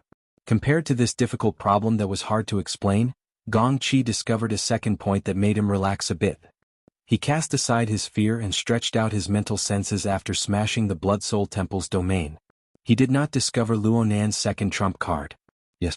Aside from the sacrificial structure that was so exquisite that it was unreal, there were no other extraordinary level powers within the range of his senses. Luonan, this young man, really only used Lady Halder and the Blood Soul Temple system as his final method of intercepting and killing him. Or perhaps, it was a hook to pull him into a trap. Was this an extraordinary self-confidence, or was this a compromise made out of helplessness? Or perhaps there was a dangerous enemy that possessed absolute patience, preparing an even more fatal ambush from afar? None of this was important.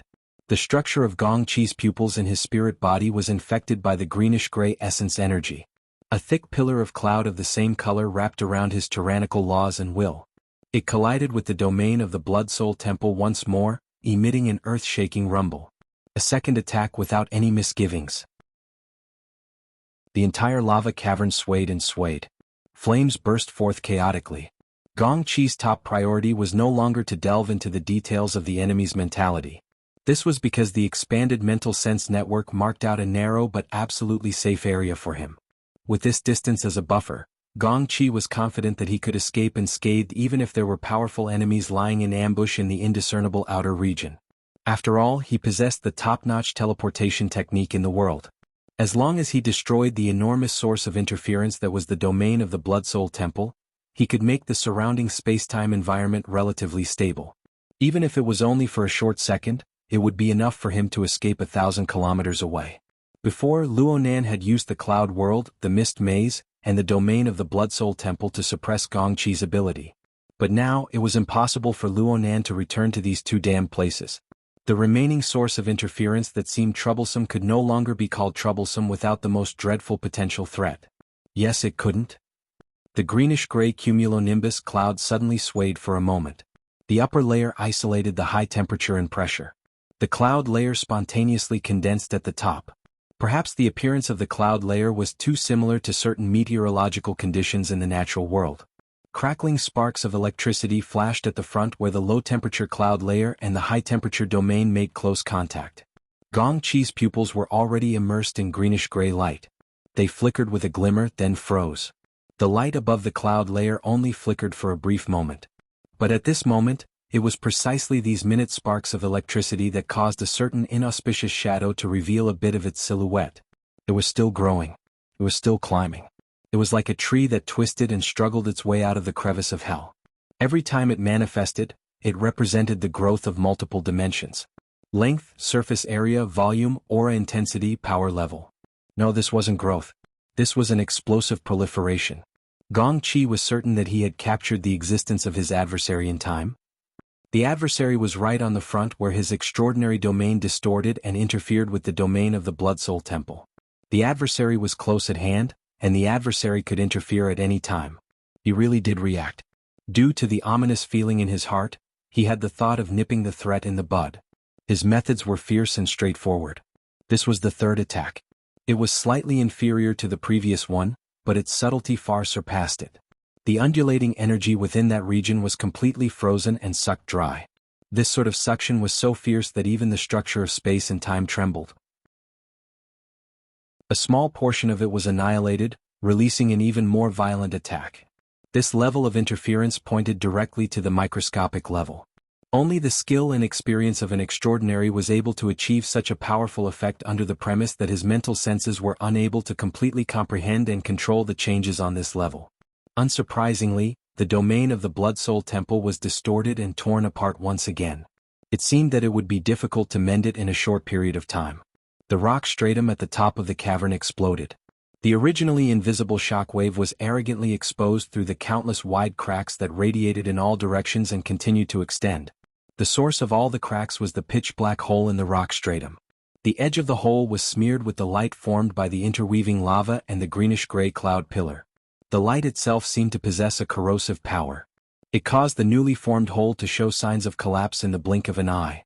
According to Gongqi's calculations, the ominous shadow that was explosively proliferating should have been damaged at the same time as the hole.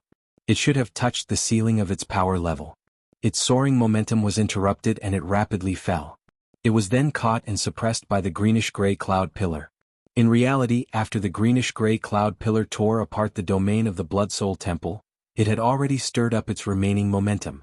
It was going to smash into the center of the rock stratum and not give the ominous shadow any chance to dodge. The other party did not dodge, but correspondingly, the explosive growth momentum that caused one's heart to palpitate did not weaken in the slightest. It did not seem to be affected at all. It did not give Gongqi any chance to react at all. With that seemingly natural pace, it crushed through the ceiling that ability users from the inner world could not touch. It was like a flight of stairs that a normal person would casually step on. On the front where the greenish-gray cloud pillar and the Blood Soul Temple's domain contorted and collided, brilliant electric flames flickered once again. They struck and shuttled through the dark-colored cloud pillar, but it was not just a display of power. This was because the countless areas of electric light were formed from innumerable anions, cations and water molecules. Under insufficient or even completely contradictory material conditions, in the complex environment where the extraordinary domain distorted and interfered, they accurately corresponded with the precise structures from other dimensions. They interfered with each other and quickly constructed a tyrannical and stable order of a different kind. Chapter 796. Since it couldn't be shaken, a counterforce followed. Compared to a physical shock wave, a psychological shock wave would explode much earlier. Extraordinary. In Gongqi's eyes, the greenish-gray color that seemed to be sealed in ice cracked. At this moment, the colors and luminosity in front of his eyes rapidly changed. The hole in the rock formation that had just been pierced through was originally colored by the flames and dark clouds. Now, a pure and dazzling light gathered, like the muzzle of a giant spaceship that was accumulating energy and waiting to fire. Dazzling light waves also leaped out from the depths of the distorted cracks. However, there were no signs of leakage. All there was seemingly infinite convergence, binding, and compression. The top of the cloud pillar that was about to smash into the rock formation directly collapsed. The newly constructed region of laws at the entrance of the hole wasn't big, but it was so solid that it left one in despair. And it was precisely this solid strength that had firmly locked onto Gongqi's location within the greenish-gray cloud pillar. It was unwavering and unwavering. In an instant, the offensive and defensive positions switched. Gongqi, who had already grasped the absolute initiative, suddenly became the hunting target of others. F***CK. Amidst Gongqi's rare curse, the greenish-gray cumulonimbus cloud that was like a towering cliff suddenly collapsed, and the illusory clouds scattered in all directions. A portion of it quickly evaporated under the high temperature and pressure of the Blood Soul Temple's domain, but most of it settled and expanded, occupying more areas. It also projected Gongqi's unique laws into a wider range. In that instant, the temperature of the Blood Soul Temple domain dropped as a whole. Gongqi's laws formed sufficient interference. Even though it was still far from achieving its goal of suppression, it still gave Gongqi a chance to move in an extremely short period of time. With a hum, the clouds in the area where Gongqi was trembled. His spirit body fluctuated with the tremors before turning incorporeal. Almost at the same time, the ionization channel structure was completed. A dazzling electric dragon rumbled down, completely evaporating the clouds and the corresponding laws where Gongqi was. The air, already distorted under the high temperature and pressure, no longer had the ability to expand or make a sound. It looked like a frozen scene, but it was still shocking. There was no doubt that it was an extraordinary level technique. Gongqi's figure appeared 50 meters away. At that critical moment, he had relied on the interference of the cloud's laws and the corresponding teleportation technique to escape. However, he did not relax in the slightest. There was only unresolvable fear in his heart. Who's that over there? The abyssal zone was sturdy and stable, so it was definitely a psychic. Not to mention, it was the electromagnetic field with the widest range of interference. It seemed like there was no such person in the inner plane. It couldn't be the government or the military, right? Before he could react, another surprise attack came. Behind Gongqi, Madame Halder followed the strange gravitational pull of the net frame and caught onto Gongqi's teleportation destination. she silently arrived and a blood-red light pierced through. Get lost. With a low shout, Gong Qi forcefully pushed back the blood light that had pounced at him. This was an unfair collision. Amidst the chaotic blood light, Madame Halder was no longer even recognizable as a human. But that incorporeal blade was accompanied by a mocking laugh.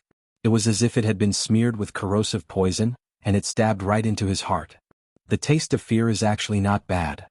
Gong Qi seemed to have suffered another heavy punch. In his spirit-body state, he had abandoned most of his useless physiological emotions, like a dried-up river. But at this moment, the stimulation from the explosion had replaced the transmission of neurotransmitters with an even more direct psychic wave current. It had created an even more tragic wound and crack. He had just finished mentally preparing himself and reconstructed his analysis of the situation and corresponding strategies. The heavy punch that came smashing at him didn't just smash his face, it also smashed the foundation of his survival. His mind was in a daze. At this moment, the long scar left by the lightning dragon was still lingering in the clouds, and the light waves in the cracks in the rock stratum had already begun to gather for the second time. His attention was inevitably drawn to it.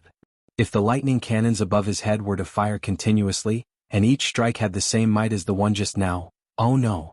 Signs of danger suddenly appeared. It didn't come from the cannons above him, but from the trajectory of the lightning dragon. Just as the lightning intersected with the lava at the bottom, a figure suddenly burst out. Taking advantage of the gap in Gong Qi's absent-minded state, the figure instantly crushed through the domain space that was still trembling and arrived with a loud bang. There really was a cannonball in the lightning cannon that had just been fired. Gong Qi had avoided the first attack, but he ultimately couldn't avoid the second. The threat came suddenly and fiercely. The tyrannical rule interference distorted and destroyed Gong Qi's mental sensing network. He could capture the other party's momentum, but he couldn't further analyze it. He instinctively wanted to teleport far away again, but the surrounding turbulent rule environment didn't give him the chance. Helplessly, the green-gray light around his body flickered and extinguished. He gathered the clouds and forcefully constructed the rule to form a sturdy barrier. However, the barrier had just formed when it was forcefully blasted apart. An arm wrapped in metal armor, similarly wrapped in dazzling lightning, blasted toward him. Physical side. His initial judgment was instantly overturned. They were both electromagnetic directions, but how could the mental side and physical side be the same? Especially in his haste, the other party had actually closed in on him. The tyrannical chi and blood in his body rushed back to the abyss area, forming the most troublesome interference field. If his foundation in the abyss area was still intact, he could still forcefully pull it up to a higher level and move toward the polar domain to obtain space to move around. But now that his foundation was destroyed, he would be a beat slower even if he were to improvise during normal times. How could he engage in close combat?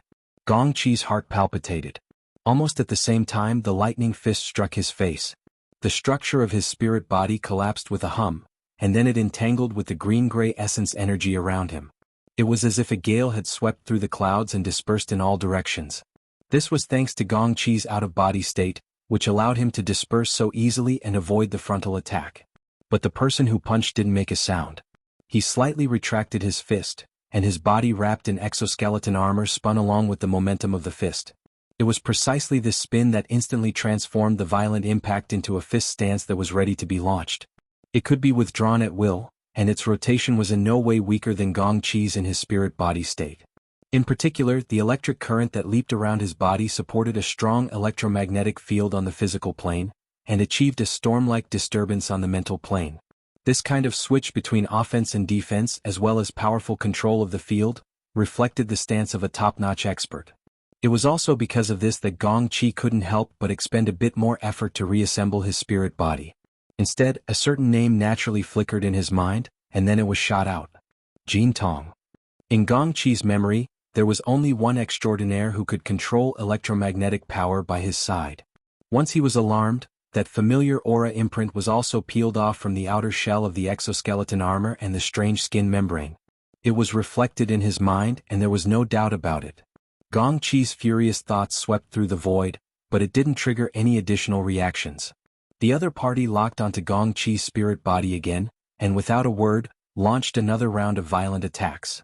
Gong Qi's spirit body structure was once again destroyed with 2 or 3 punches. Jin Tong, you're F***ing crazy. From what Gong Qi knew, Jin Tong was a top-notch wilderness hunter. The metal hunting group under him was quite powerful, and at the same time he had a long-term cooperative relationship with the Ability User Association. After all, the association was the largest distributor of mutant resources in the inner world. Jin Tong's team's annual transactions with the association were in the hundreds of millions, and they involved quite a lot of premium products. To the other party they were both important clients. With such a background, Gong Qi and Jin Tong naturally had a friendship. Even if they weren't best buddies, they still had contact every year. But what the hell was with the current situation? Gong Qi's mind was in turmoil. Countless thoughts rose and fell, combining into thousands of conspiracy possibilities. Like the shadows of trees swaying in the dark night, they unfolded in his heart. He knew that his condition was terrible, but he couldn't calm down for a moment. In just a few flashes of thought, his spirit-body structure was once again destroyed. This time it wasn't because he was actively disintegrating the force, but because it had really been smashed apart by the heavy punch. Gong Qi was really injured. Even though his spirit body was immune to attacks on the material plane, and he had a partial advantage over the fleshly body, this was still unable to completely dissolve Jin Tong's tyrannical blood energy. At the same time, his mental defenses, which had been damaged and then reconstructed, collapsed yet another corner. Countless invisible cracks spread out. This couldn't continue. This absolutely couldn't continue. Gong Qi still didn't understand why Jin Tong would stand by Luo Nan's side. Furthermore, Jin Tong had used the exoskeleton armor to hide his head but show his tail. Perhaps this was an unsolvable riddle. And the more realistic problem was that he had already completely lost the initiative after making consecutive misjudgments. Jin Tong was pressuring him at close range. Jin Tong's powerful fighting style, berserk attacks, and meticulous control of the field was even stronger than what Gong Qi knew. Jin Tong's state was clearly at its peak, and Jin Tong didn't give Gong Qi a chance to catch his breath. With Gong Qi's current half-crippled state, Gong Qi would probably be forcefully ground to death if things continued like this. Screw you. In this desperate situation, Gong Qi's greenish-gray pupils cracked like a layer of ice before shattering with a bang. In this moment he completely abandoned the structure of his spirit body. He fused with his essence energy that had been tempered 1,000 times to form a haze of light that was half illusory and incorporeal. He forcefully invaded the lightning that coiled around Jin Tong's body. Gong Qi didn't disperse the structure of his spirit body to unload the force. Instead, he wanted to fight Jin Tong on a more detailed, more microscopic level. He wanted to crazily strangle Jin Tong. And the consumption that came from this would increase by several times, dozens of times. It was even possible that the core of Jin Tong's spirit body would be damaged. There would be no end to future troubles. His life was gone. Who cared about future troubles? Mrs. Halder controlled her bloody light to stop on the outskirts. She originally wanted to quietly cut in and seize some of the spoils of battle. But the situation entered the most intense level in the first instant. The blazing white lightning and the greenish-gray essence energy permeated and counter-permeated. They resisted and countered, stirring up a dark ring of fire. It noiselessly tore apart the domain of the Blood Soul Temple, isolating a deadly environment. Anyone who tried to force their way in would become the venting point for the clashing forces of two extraordinaries. They would suffer double the damage. She didn't have any chance to intervene. She could only drag her ruined body, quietly sense and wait. One of her eyes had already been blasted apart under the continuous clashes. The crystal had evaporated, but her mind's eye was clear and penetrating. Luo Nan's framework served as a probing needle, and it pierced straight into the depths of the enemy's heart. Gong Qi was truly going all out. He displayed an unprecedented decisiveness. The greenish-gray essence energy was like leaping icy flames within the area where he and Jin Tong fought. It possessed a water-like penetrative power, but it also contained a violent destructive power. The lightning that Jin Tong controlled had already interweaved into a net, but now this net began to warp violently. From time to time, the knots of the net would collapse, the lines would reconnect, and then the net would be reconstructed. The cycle continued. But Gong Qi was terrified. His mental defenses were damaged, reconstructed, and broken. The scars had already been deeply branded into the deepest recesses of his will. He was able to be this decisive right now because the cracks that had opened up were gushing flames of fury. They formed an explosive driving force. Fear and fury were two sides of the same coin. They could switch at any time. How long could Gong Qi last? Under the eruption of near uncontrollable power, under the suction of the framework net. Mrs. Halder furrowed her brows slightly. Within the dark ring of fire where the extraordinaries fought, a strange colored flame suddenly flickered. It came from Jean Tong's body, which had been as steady as a mountain. It was the exoskeleton armor wrapped around his body. A layer of flame had burned through it, leaving behind shallow scorch marks and ashes. And in the area where the flame had yet to burn out, the fascia-like foreign body that was wrapped around him was only an insignificant amount. It was still twitching under the roasting as if it was alive. Tisk. Mrs. Halder could clearly hear someone smacking his tongue in annoyance.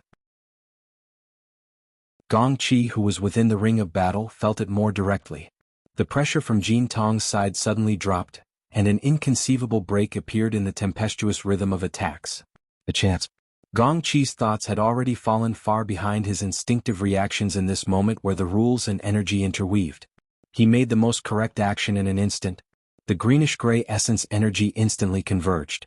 Its light and color were purified to the point of being nearly transparent. At the same time, it was tempered to a sharpness that exceeded the limits of its limits. It also possessed a dark damage that could corrode the soul. Under the guidance of the energy, it seized the break point that shouldn't have appeared and pierced straight in. The sharp essence energy spear directly pierced into the center of the exoskeleton armor's visor. It pierced through 2 layers of metal armor and the flesh and blood in the middle. It went forward and out, completely penetrating through. It hit? At this moment, Gong Qi was somewhat at a loss. It wasn't easy for his lagging thoughts to catch up, but an irrelevant thought appeared in his mind. He remembered that Jean Tong was too casual when it came to controlling electromagnetic energy. He also had the special ability to transform his body into metal. The two complemented each other and were enough to support a complete system of rules. Therefore, he didn't really like it or was very good at cooperating with exoskeleton armor. It was also very difficult for there to be a vehicle in the world that was suitable for him to carry his extraordinary strength. Is this guy in front of me really Jean Tong? The sudden reversal of the situation also reversed the direction of the power.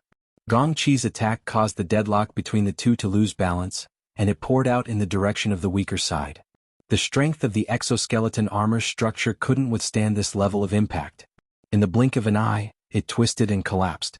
Of course, the first to collapse was the visor that had suffered a direct hit. A strange bloody light seeped out. Gong Qi's senses pierced through the broken metal outer shell and the strange bloody light. He locked onto the distorted face that still gave him a familiar feeling. Jean Tong. No, it wasn't. At least not at certain times. In the bloody light, a blurry face that was still pierced by the essence Qi spear was melting. Jean Tong's facial features reappeared, like a clay work that had been pinched. But just as this face was formed, it distorted and melted away. The blurry face from before replaced it, bringing with it an indescribable familiarity and unfamiliarity. Then it distorted, melted, replaced, and the cycle repeated. That's my face? Rumble. Gong Qi's thoughts suddenly left the established track. Amidst the rumbling sounds, he seemed to have crashed off a cliff, tumbling and struggling in the void. It was precisely because of this that he didn't notice that Lady Halder, who had been waiting outside for a long time, had once again controlled the bloody light and silently charged forward. Gong Qi fell into a state of uncontrollable thinking. There were many things he understood, but there were still many things he didn't understand. But no matter what, that turbid and malevolent truth that contained great cruelty and great terror smashed into the depths of his heart, transforming into a demonic claw that fiercely clawed at him. The front of the essence Qi was still in front of him. That incomparably familiar face was trembling and stirring. Even if it was a living person, even if it was a transcendent, 99% of them would still die. Lady Halder's aura was rapidly weakening, but Gong Qi was also rapidly weakening. This was a weakening of the spiritual plane, to the point of collapse. The barrier of will shattered with a rumble. His emotions were like an erupting volcano, exploding with destructive flames and emitting a sharp howl in the chaotic spiritual world. Lady Halder closed in, and the bloody light pierced into the depths of the azure-gray essence Qi that had just gathered. But in the next moment, the azure-gray light exploded outwards. Freezing and exploding, two completely different types of killing power simultaneously struck Lady Halder's body. The bloody light condensed and then exploded.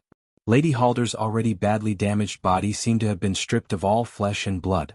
All that was left was a twisted skeleton that was still burning fiercely. But it was this twisted burning skeleton that firmly absorbed the azure-gray essence Qi in front of it. It was as if it had been smeared with superglue, or perhaps it had been thoroughly magnetized. Deputy Secretary General Gong, you don't have a chance anymore. The repeated declaration was like a poisoned blade that pierced through him a second time. Gong Chi roared. He wanted to tear apart Lady Halder, who was twisting around him. At the same time, he wanted to tear apart the rapidly weakening, but still tenaciously existing nightmarish face. But he was also weakening. At the core of his spiritual body, a shadow of nothingness was rapidly spreading out. It was like a plant that devoured flesh and blood. After growing stronger in secret, it would reveal its malevolent face and openly inject poison into his blood, carrying out a terrifying transformation. Behind the fury was fear. After 2 violent struggles, Gong Chi was still unable to break free from Lady Halder, nor was he able to resist the swallowing of the shadow at the bottom of his heart. Then, his emotions would naturally overturn, and a cold wind of fear would blow into the cracks in his collapsed heart. It was quite ironic that his thoughts returned at this moment.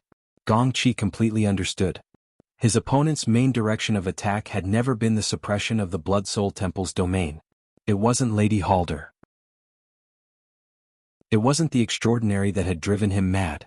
His opponent had been corroding his mind from beginning to end, injecting a fatal poison into the depths of his heart. This was similar to the methods of the Darksider species. It was the ultimate move that the apex masters of the mind were proficient in. Luonan was a master of the mind. Gong Chi suddenly stirred. This was the first time he had given the youth a clear position. Seeing his opponent clearly was tantamount to seeing himself clearly. In his daze, he seemed to have grasped a thread of hope. Although Luonan held the upper hand, he had used all his trump cards. He had no backup plans. This place wasn't far from Spring City. Right now, 2 great combat powers were tangling with him. The Blood Soul Temple's domain had ruptured open during the battle. It was hard to isolate the inside from the outside. Even if he couldn't teleport away, he just needed to slow down and drag out the deadlock. The aura of an extraordinary would most likely be able to attract the attention of others. The ground shook. It was as if a drum was heavily pounding on his chest. The lava cavern was shaking. The source of the shaking came from the turbulence of the structure of the void. Gray mist was seeping in from a certain part of the broken domain of the Blood Soul Temple. The crack that the Blood Soul ants had pierced through and fixed in place. It was clearly only wisps, but the moment it seeped in, the high temperature and pressure of the infernal inferno was smeared with a layer of indescribable gray matter. The luminosity of the entire lava cavern suddenly dimmed. Gong Chi's mind trembled. This was because he was certain that these wisps of gray mist came from the mist maze he had just escaped from not too long ago. This wasn't mist. It was a domain fragment. It was a space-time structural element that was refined to the extreme. The change in luminosity of the lava cavern only proved one thing. These refined space-time components were rapidly infiltrating and fusing with the domain of the Blood Soul Temple. There were practically no conflicts at all in this grand and complex project that made one's scalp go numb. Even if there were, they would be adjusted at an inconceivable speed. This series of processes looked like scribbles that were casually drawn, but the final result was clearly the most exquisite of meticulous paintings. In terms of the construction of space-time, this was a gap that made one despair. And what was even more despairing was that the gap in the domain that had just been exposed had already been completely mended in the time of a few breaths. Its tenacity was even greater than before. Could it be that he had to be called a space-time master in addition to a spiritual master? Gong Chi's spiritual senses wandered around blankly. In the depths of his mind, a shadow that was like a moldy and rotten lump continued to expand. Perhaps it was because he had assimilated to a certain level, but for the first time, he clearly captured that invisible towering frame net. His mind probed and was immediately enveloped by a blazing light. The sun, the seemingly familiar sun of the abyss. In the dark and boundless deep sky, the sun sat in the center. Spider webs weaved densely and bloody light flowed. That was the frequent exchange and transformation of vitality and origin energy. A considerable portion of it came from his body. At this moment, Gong Chi was clearly a mosquito that had been tied up into a cocoon. Countless spider webs entangled him and countless nodes were digested. There was no chance or hope for him. Ha ha ha. Gong Chi suddenly let out another roar. The scene of the spiritual world collapsed amidst the roar and he returned to the plane of reality. Before his eyes was a dark red space. It was the embryonic form of some domain. The local spacetime, the domain of the Blood Soul Temple, and the domain fragment of the Misty Labyrinth. If these 3 structures completely converged and fused together, this would be the extraordinary domain. It would not be an exaggeration to call Luonan a spacetime master at that time. But right now, he was still a bit short. The crux of the matter lay in the fact that no powerful person in the world could evolve into a domain with just a strand of thought. This proved that Luonan, the psychic and spacetime genius, was here.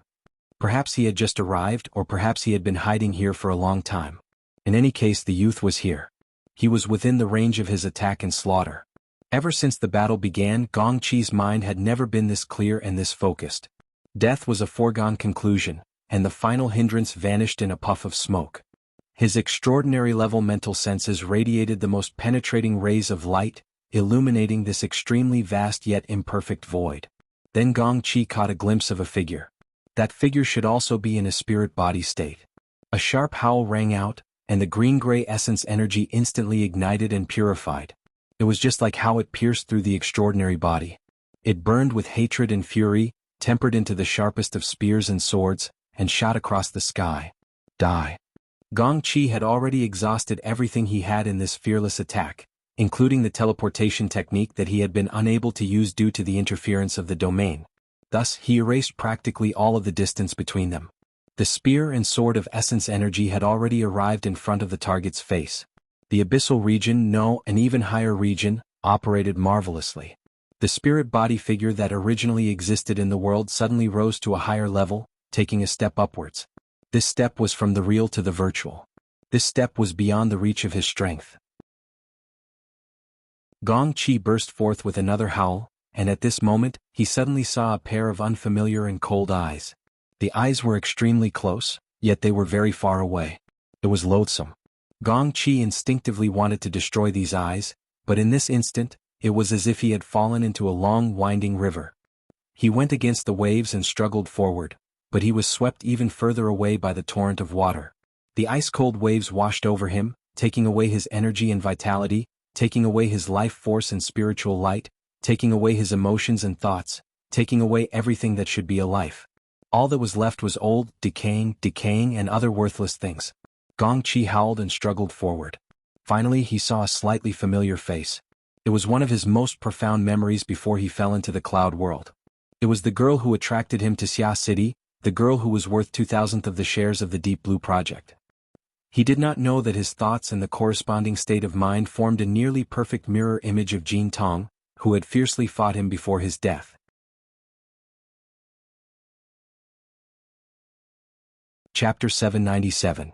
May 3, 2097, 3:00 a.m. Enla lowered her head once more. She looked at the exquisite lady's wristwatch on her wrist and confirmed the time. The living area on the lower deck was perfectly soundproof. It was quiet and still. The main light in the small living room between the rooms was never turned on, but the orange night light was on. It interweaved with the soft light of the projection work area, illuminating the corners, the floor, and the silhouette of a person who had been asleep for a long time on the sofa. Or rather, an empty shell. In the past 10 hours, there was practically no change in this area aside from the adjustment of the lighting. Compared to the material plane, the result of the perception on the mental plane was the complete opposite. This was especially true for the vibrations that originated from the Blood Soul Temple in the Abyss District. It was nearly the same time as Luonan's slumber. It had never stopped since the beginning. There were even a few periods where the vibrations were so intense that it seemed as if they would collapse in the next moment. It nearly jolted Enli's heart out of her chest.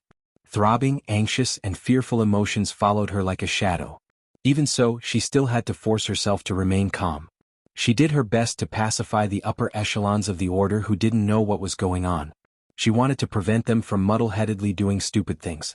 Fine. In fact, her so-called knowing was nothing more than a half-assed explanation. She could only passively wait on the yacht right now. A few minutes ago, the Blood Soul Temple in the Abyss District had just passed through an intense period. Right now, the operating momentum was very calm.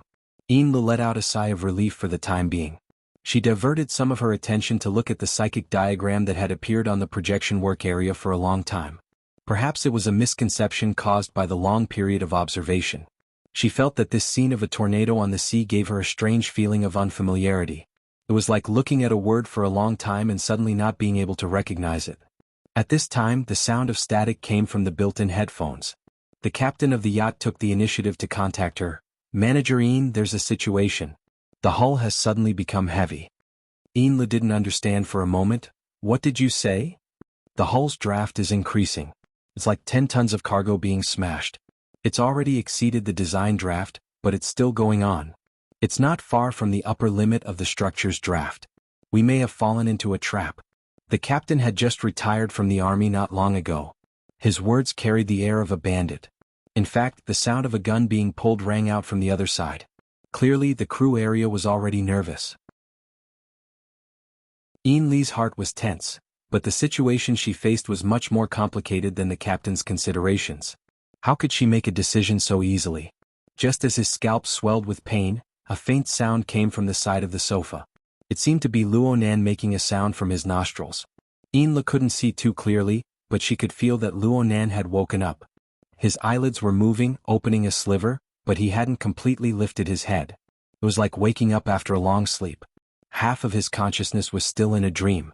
Ian Lee was stunned for a moment before ecstasy surged in her heart.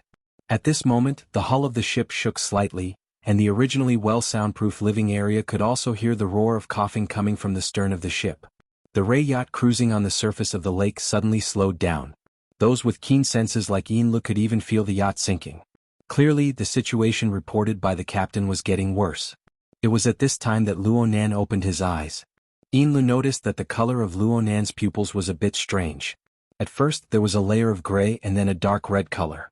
But as his eyelids blinked, these miscellaneous colors quickly faded away and were replaced by a bright light. It seemed to be brighter than the light source in the room, so much so that the projection work area was dimmed. "Sir." Ian Lee subconsciously felt that something was wrong and called out to them. Luo Nan, who was on the sofa, clearly heard her and turned his head. But the air in the small living room let out a cracking sound following his movements. It was as if the ropes were unable to bear the burden and broke apart. In this instant, Ian Lee felt as if she had been pushed hard by someone. She staggered back and fell onto the stairs that she had entered from. And she was clearly lucky because the sofa in front of her, which was carrying Luo Nan, had crumbled. The surrounding coffee table and even the bar further away had twisted and deformed. It was as if they had been smashed by a heavy hammer. Even the bottom of the cabin had collapsed. But Luo Nan still maintained a relaxed sitting posture under such an unforeseen event. Even though the bottom of his body was already a hole in the bottom of the cabin that had collapsed. Luo Nan's state was indeed relaxed. There was clearly some sort of invisible force carrying him. It didn't seem like he had been ambushed. Then perhaps it would be more appropriate to call him the initiator? Managerine. Managerine. The captain shouted loudly. Clearly, he had discovered the unforeseen event in the living area. Ian Lee just sat on the stairs. She was unable to understand the current situation, so it was hard for her to give a response. Luo Nan, who was sitting calmly, even had the leisure to fiddle with the work area in front of him. This virtual projection was probably the only thing that remained unchanged aside from him. Then he turned his face once more and smiled at the nearby Ian Lee. "Tidy up a bit." While he was speaking, a hole burst open in the wall behind Luo Nan from the distortion of the wooden planks and steel plates. He shrugged his shoulders and his body floated backwards. The virtual work area still flickered with light as it penetrated through the side of the yacht. It sank down and soon entered the depths of the lake. Ian Lee got up and walked to the damaged side of the yacht in a few steps. She looked at the crack in the twisted steel plates in a daze. She only remembered to reply to the captain after a few seconds. She told him to send a crew over to begin the miserable comprehensive inspection process. It was night. North Mountain Lake was covered in a thick fog. The aberrations in the surrounding area were clearly restless. The sound of wind, the sound of water, and the howling continued without end. The people on the entire yacht were frightened and confused as they passed through the thick fog. As for the instigator, Luo Nan, he walked slowly underwater, going deeper and deeper. North Mountain Lake was essentially a dammed lake. Its deepest depth was over 200 meters. At the bottom of the lake were the remains of a large number of pre-World War III city buildings. Right now, they had become the nests of all kinds of underwater creatures and even aberrations. It was said that the government of Banqing City had been trying to explore and excavate. They even wanted to build a memorial at the bottom of the lake. However, with Luo Nan's arrival tonight, the remains of the buildings at the bottom of the lake were really unlucky. An invisible pressure came from the originally unrelated spacetime. Because of Luo Nan's existence, a portion of the structure interfered with the local spacetime, causing fine vibrations. Moreover, a large amount of undigested gambling capital flowed within this external spacetime structure. This increased the strength and weight of the interference. These gambling capital came from the grand gamble within the sacrificial altar framework constructed by the Wraith sign. The gamblers were Gong Qi, Lady Halder and Rui Wen, who had interfered in the end. The banker presiding over the gambling house was undoubtedly Luo Nan. However, he had already completely lost his impartial standpoint. Together with the Wraith sign who had constructed the sacrificial altar, he had gambled against his only opponent, Gong Qi. Gong Qi was powerless to destroy the situation. He didn't even see through the essence of this gambling house. The final result conformed to the logic that it should have. The only unexpected thing was that the course of events was much more relaxed than expected. From beginning to end, Gong Qi's counterattack was unable to truly touch the weak points and fatal points of Luo Nan's side. All of Gong Qi's struggles didn't deviate from Luo Nan's initial plans. This was undoubtedly the foundation of planning and the formation of a system of knowledge that took as long as half a year. It was the accumulation of a large amount of time in exchange for an instant explosive battle result. Luo Nan's rationality was able to analyze and explain when faced with such a battle result. However, there were times when he couldn't help but feel his heart soar. So it turns out that I can do this much. I can do this well. So it turns out that the power I can mobilize is this powerful. Luo Nan stopped at a certain high point in the gloomy depths of the water. This place should have been some high-grade office building from before the Third World War. Perhaps it was a landmark building from back in the day. The quality of the building was exceptionally good. It had withstood the flood peaks and mudslides of several decades ago. It had also withstood the water pressure of the past few years, as well as the torment of the mutants. Luo Nan stood at the edge of the roof. He spread his arms and took deep breaths. He was controlling his emotions, but he was also enjoying this moment of achievement.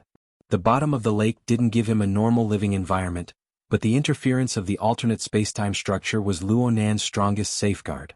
Gong Qi had lost everything there.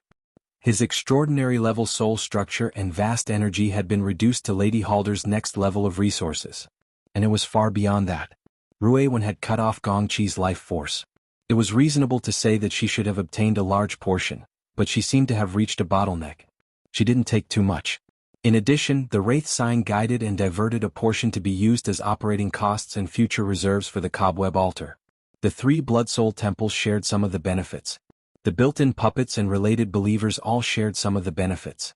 But even like this, it wasn't completely divided. The rest was stored with Luo Nan, allowing his soul strength to explosively increase once more. Before this, every time Luo Nan's soul strength exploded with explosive growth, it was accompanied by a near-fatal risk of imbalance between his body and soul. But this time the risk didn't come as expected. This was because a firm and highly efficient water conservancy project had appeared between his body and soul, which was still severely imbalanced. Perhaps it could be called Luo Nan's domain. The destructive expansion of his soul strength as well as the large amount of undigested gambling capital, together with the unceasing mobilization and assembly of the configuration fragments, seeped into the precise spacetime structure bit by bit, undergoing an even deeper transformation. From the peak of a flood that splashed the sky, it transformed into an unending stream of electricity. Everything was clearly natural and smooth. Luo Nan understood that the most crucial factor within this was the configuration theory that he gradually grasped in depth. This knowledge system, which clearly surpassed the current level of Earth, rapidly solidified the foundation of his existence in this world. This was a good beginning, but it was merely a beginning. The psychic diagram continued to flash in the virtual work area in front of him. Luo Nan's gaze fell upon the sea tornado that originally belonged to Gong Qi. Following his attentive gaze, the fine lines and shadow structure continued to transform. During this process, Luo Nan's previously fluttering state of mind continued to settle as the details of the outline changed. Luo Nan gradually returned to tranquility. It was time to enter the arena. He had transformed from a pseudo-transcendent compositor into a true participant. This was because he possessed the ability to stand on equal footing with the other sea tornadoes right now.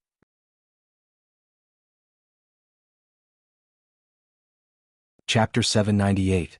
Early in the morning, light shone through the shadows of the wood and stones in the garden. The warm light from the stone lamps in the houses automatically extinguished, allowing the light of nature to decorate the place. For a moment the garden seemed to be filled with a thin layer of mist, cold and quiet. However, it was already late spring, less than 2 days before the beginning of summer. In many people's hearts, Ban City had already become hot. Yukawa Isuk knelt on the platform of the veranda and said nothing. He watched as the bamboo tube filled to the brim sent the clear stream into the shallow pond. Then it snapped back to normal, startling the birds that had woken up early and causing them to flutter away. It was supposed to be a classic Zen skit, but his mind was like the birds that flew away, unable to calm down for a long time. Next to him, the head of intelligence, Takemoto Shigeru, was reporting in a low voice. Up until now, the Jade Light's voyage plan has not changed, but many of the people who made reservations and were invited have not been confirmed. Some people even canceled the trip because they were not feeling well. Yukawa Isuk waved his hand. Those who boarded the ship from Ban City are just supporters. Even 100 of Ban City's richest people can't compare to the president of the Ability User Association. President Abner returned to Chan City and confirmed that he would not participate in the auction. They can't even find a target to applaud. Takemoto Shigeru's voice was low. Regarding this matter, we can basically confirm that something has happened in Chan City. They have sealed off the news, but from multiple sources about 20 hours ago, there was a strong energy reaction near Volcano Island. It is suspected that there was a conflict between extraordinaries, including death. Death? Takemoto Shigeru was shocked. Yukawa Isuk sat up straight, showing his cautious attitude towards the current situation. Just 2 minutes ago he received the latest news from the Jade Society. On Volcano Island, Deputy Secretary Gong Chi, who had been in isolation for a long time, had his body destroyed. This news was beyond the scope of information that Takemoto Shigeru usually received and processed. For a moment he didn't know how to react. He vaguely guessed that Yukawa Isuk was also shocked by the news, which was why he took the initiative to tell him about it. Because of this, Takemoto Shigeru automatically shut up and didn't make any comments, pretending that he was mute.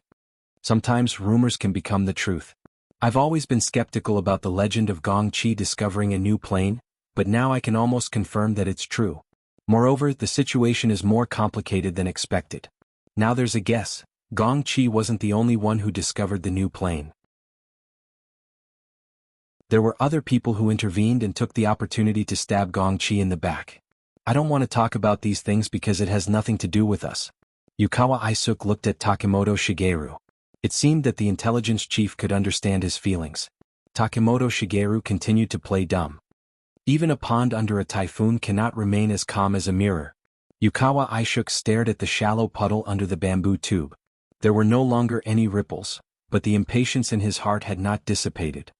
The Ability User Association has begun to investigate the whereabouts of all the extraordinaries in the world, including the military movements of the various forces, down to the solidification of the abysses. Takemoto Mao's eyelids twitched. Thanks to Professor Luo's lectures over the past few months and the dissemination of relevant concepts, even a person like him who was lacking in cultivation had a conceptual understanding of the abyssal region configuration system. And the clearer it was, the more he understood the turbulent impact of this wave of operations. This was no longer just a fight between immortals. It had actually affected their side. So Takemoto Mao opened his mouth. A major investigation? Haha, it's a stupid idea because there's no clue at all. Let's not talk about the extraordinaries. All the orders will be investigated. Ban City is no exception. Even though we're separated by the Pacific Ocean, we can't avoid being caught in the crossfire. Ban City was known as the City of 10,000 Gods, or maybe it was a mockery, but it was an indisputable fact that there were many orders here. In particular, there was a portion of them that was supported by the Yukawa family. There were too many things to sort out. Yukawa Isuk instructed, "We'll investigate ourselves, but we'll also have to communicate with the Ban City branch and do the relevant things well. Now, we're not afraid of doing things, we're only afraid of people taking advantage of the opportunity to stir up trouble. So some things must be done first." You mean? Takemoto Shigeru could tell what he was implying, so he asked again. When I received the information from the Jade Review Society, someone told me that we need to calm things down and focus on the overall situation. According to our president's strategy, we should focus on attacking the broken lands. I agreed. Yukawa Isuk's lips curled, his cheeks twitching. But 2 minutes later, the Amaterasu cult called and asked to take the lead in this investigation, so that Ban City can be restored to a peaceful environment. At this point, Takemoto Mao finally understood the source of Yukawa Isuk's bad mood. They're going to reap another harvest? Yes. When most people are constrained by the overall situation and have to make sacrifices for it, there are some strong people who can ignore it and even make use of it. Isn't that stubborn guy still in Luo Yuandao's lab? I didn't expect his father to be so good as well. Takemoto Mao did not speak. He only took a deep breath and recalled the time when the Amaterasu cult used Ban City as the cauldron, and many orders as ingredients to brew a pot of fresh soup. Now that one batch had been cut, a new batch had grown. Yukawa Aishuk's resentment was not only directed at the Amaterasu cult. Everyone knows that Gong Chi has been in closed-door training for half a year. He was in closed-door training because he was forced back from Xia City by the Iron Triangle. He failed to kidnap Luonan. A new plane was involved and Xia City was in chaos. Back then, Luonan was publishing the shocking cage and configuration theory. Now that something has happened, Xia City, no, Luonan's side is making a big move. They're staying out of this. Yukawa Aishuk suddenly stopped talking, staring blankly. Takemoto Mao's eyelids twitched. He felt that this line of thought was very dangerous. Fortunately, Yukawa Aishuk waved his hand. He just left Xia City. Even if he flew. He couldn't have flown there. It seemed very strange for him to explain it in such a serious manner. The two looked at each other again. Yukawa Aishuk gave an order. Go to your job. Be thorough. Aye. Takemoto Mao got up, took 3 steps back, turned around and left. Only Yukawa Aishuk was left under the eaves. He stared at the gradually brightening garden in silence. Around the same time, Snake Tongue slowly woke up in a high-class residence on the southern shore of North Mountain. Her eyes were half open. She moved her fingers and calves, slowly unblocking her blood vessels. Speaking of which, she had been lying on the tatami in the living room for a week. Her body's functions had inevitably declined. It was hard for her to get up for a while. There were finger-sized holes all around her body. These were the marks left behind by Mr. Georgia Wei Men. It was just this one wave. He really didn't care about her for the time being. If she hadn't woken up in time, she might have turned into a rotten corpse. I guess I was lucky. Snake Tongue laughed self-deprecatingly. She temporarily stopped struggling and looked at the dust under the morning sun. She was stunned speechless. Since she had been lying here for a long time, it was hard for the AI housekeeper to clean the room. A layer of dust had accumulated on the tatami after a few days. Her body was also covered in dust. She felt very uncomfortable in her mind. Snake Tongue loved cleanliness. She immediately ordered, Mr. Hideji, prepare the hot spring. As you command, madam. The high-class AI housekeeper responded with a mature and experienced voice. The room came alive in an instant. Several minutes later, Snake Tongue finally succeeded in struggling to get up. The first thing she did was enter the garden's hot spring pool to clean herself. All 4 sides were made of floor-to-ceiling sliding glass doors that formed a flowing space that seemed to be continuous. The center was filled with a pool of warm soup. She lay naked in it and sank to the bottom of the pool. Her skin was in full contact with the water. The minute water pressure, the different heat sensations of various parts of her body, the changes in temperature brought about by the ripples in the pool, and even the natural suffocation. The feeling of her body was so rich, exquisite, and real. In the past, she had never cared about or even looked down on her low-level perception. Now she felt that it wasn't enough no matter what. She could only experience it layer by layer, bit by bit. The warm water in the pool changed twice before Snake Tongue stood up, still not fully satisfied. Following her movements, one of the floor-to-ceiling glass windows automatically turned into a mirror. She looked at the graceful and slender body in the mirror, suffused with the luster of life. She stared blankly again. Her fingertips unconsciously streaked across her chest and touched her cheeks. She immediately chanted an incantation and peeled off a fog-like veil. Having lost the camouflage effect of the veil of invisibility, the face in the mirror was both similar and different from a few seconds ago. It was precisely this face in the mirror that faintly furrowed her brows. Her emotions couldn't be clearly discerned, but the surroundings were covered in mist. The hazy mist was different from the mist in the warm spring. It was suffused with a peculiar gray substance. Snake Tongue's mind shivered. She didn't care about her current state of being completely naked. She prostrated herself on the ground. However, no information was transmitted from the mist. There was only an insignificant weight that fell on her back. She almost thought it was an illusion. In fact, that unique feeling and the subtle gravitational pull of the veil of invisibility beside her hand clearly told Snake Tongue the answer. The veil of silence. She had once yearned for it in her dreams, a wondrous item that she had nearly gambled her life on, and it had fallen into her hands just like that. At this moment, Snake Tongue's heart was like the mist in a hot spring. It was overflowing and empty. The feeling was indescribable. She maintained her kneeling position for nearly 3 minutes. After confirming that there were no further instructions, she pulled off the veil of silence from her back and stood up. She naturally combined the two strands of fine yarn together. They could sense each other, but they were still a bit lacking. Snake Tongue wasn't disappointed. This was all within reason. What's more, this sort of matter was nothing. Mr. Hideji, a news bulletin. Also, prepare a car for me. Snake Tongue left the hot spring room and composed herself for a bit. She used the AI butler to activate the myriad spirit sex internal system. All sorts of information began to converge here. The two orbits of the secular world and the inner world practically didn't intersect. Under normal circumstances this would be the case. However, the current situation was that there was a piece of news that stood at the same time as the hot topic of both domains. The Flying Devil Ray. The humanoid infrasonic array.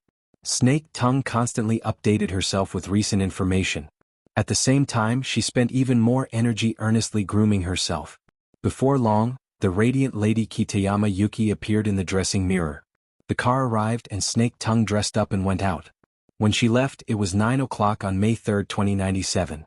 Miraculously, there was a 24-hour difference from the earliest time the news broke out.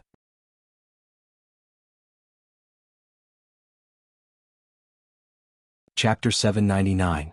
Mrs. Kitashin Yuehui, who had always lived in seclusion, suddenly went out in a car. This became a moderate amount of news in this residential area. The housewives cast their gazes from the gardens, streets, bedrooms and other positions and angles. They gathered all sorts of details and prepared them for today's conversation. Those gazes and vulgar thoughts certainly couldn't be hidden from Snake Tongue. In the past, she simply couldn't be bothered to waste her thoughts on such matters.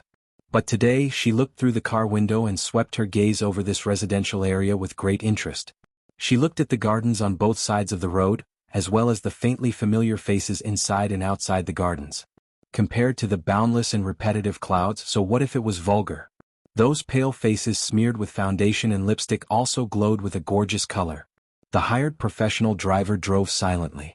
The relevant route had already been properly arranged. After leaving the residential area, they entered the main road around the lake on the southern shore of Beishan Lake. The foundation of this high-standard magnetic track was extremely high. When it was first constructed, it served as a second breakwater. As the car drove on it, they could clearly see the boundless blue waves of Beishan Lake. As for the strong and sturdy camphor tree on the lakeside, it was nearly 30 meters tall. It firmly pressed down on the main road around the lake. Even from here they still had to look up.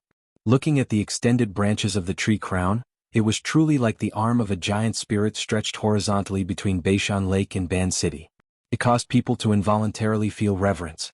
It was precisely because of this majestic appearance and the miraculous stories that had been passed down for several decades that Mr. Jorajiman still had no lack of incense offerings, even during the day or on a working day.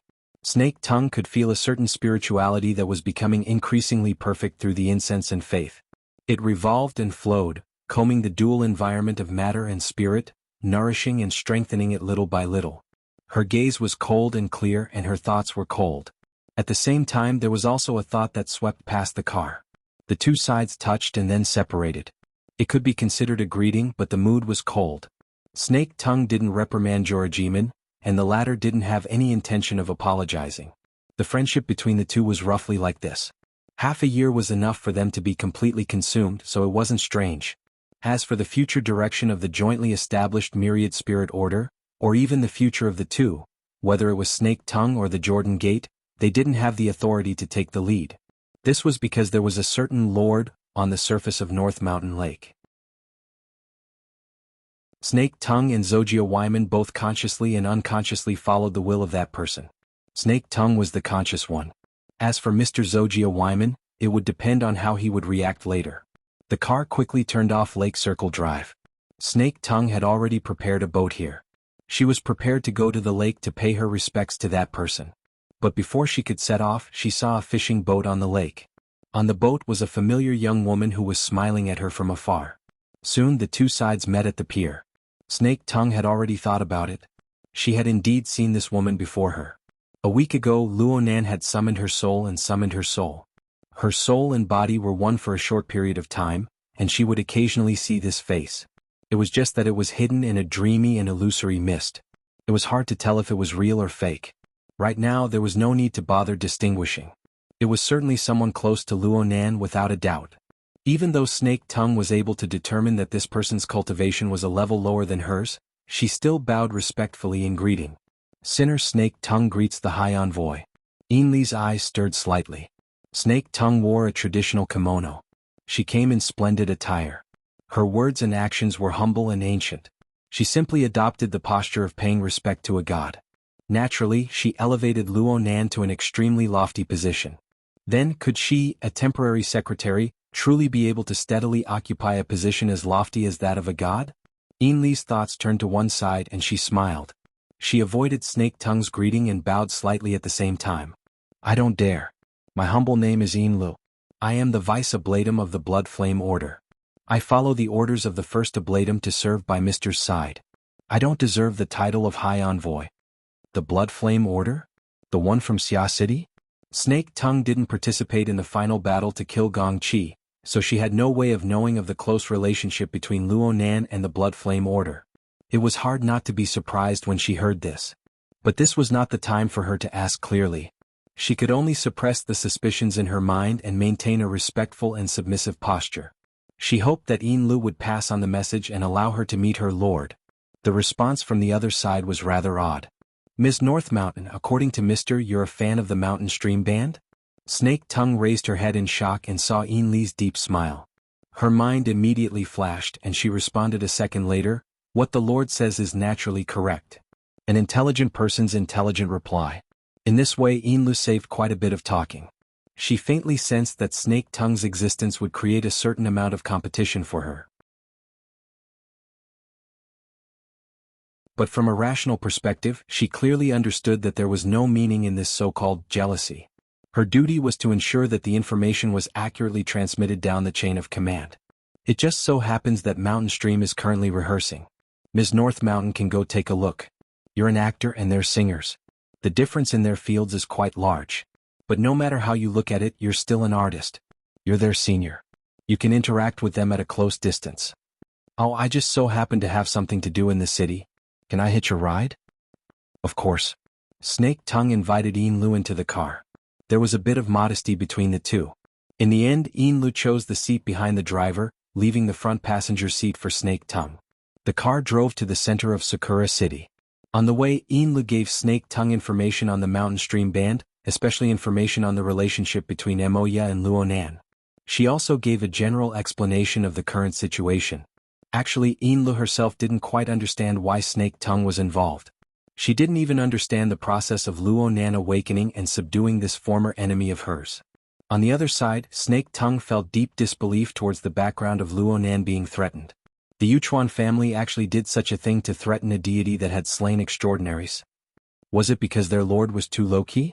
Both sides had unresolved suspicions, but they were intimidated by Luo Nan's existence, so it wasn't easy for them to communicate in depth. The two vaguely came to a realization. They were two pieces of a puzzle in Luo Nan's hands. They were placed in different areas according to the will of that person. As for the complete picture, it probably only existed in Luo Nan's heart. Or perhaps it would only appear in its entirety at the final stage. Regardless of whether it was Snake Tongue or Ainlu, they were both people who were good at communicating. After opening the door to the driver's seat, there was no need to worry about the driver. They soon found many new topics to talk about. For example, the Jordan Gate and the Myriad Spirit Order, the relationship between the Blood Flame Order and Luo Nan, and so on. Although it wasn't to the extent of revealing everything, it could help each other understand and communicate more. In the end, they talked about Luo Nan's current activities. Ainlu was actually a bit distressed. The Ray needs to be docked for a complete overhaul. It will take at least a week. Mr. will need to find another ride for his daily needs. But it's not easy to find a yacht of the same specifications in a short period of time without leaving any traces. Luo Nan didn't care about his living conditions, but a secretary like Ainlu had to be perfect no matter what. Snake Tongue couldn't comment too much on this sort of matter. She only acted in the proper manner and said, if Milord doesn't mind this sinner's humble dwelling, it would be good for her to temporarily move in. Ainlu didn't think that Luo Nan would go live in a residential area with many eyes and ears. She just responded politely, I will mention it to Mr. Well, if Luonan hadn't found a suitable replacement yacht by the time he returned. Speaking of which, didn't he spend too much time at the bottom of the lake? Mobile version, M.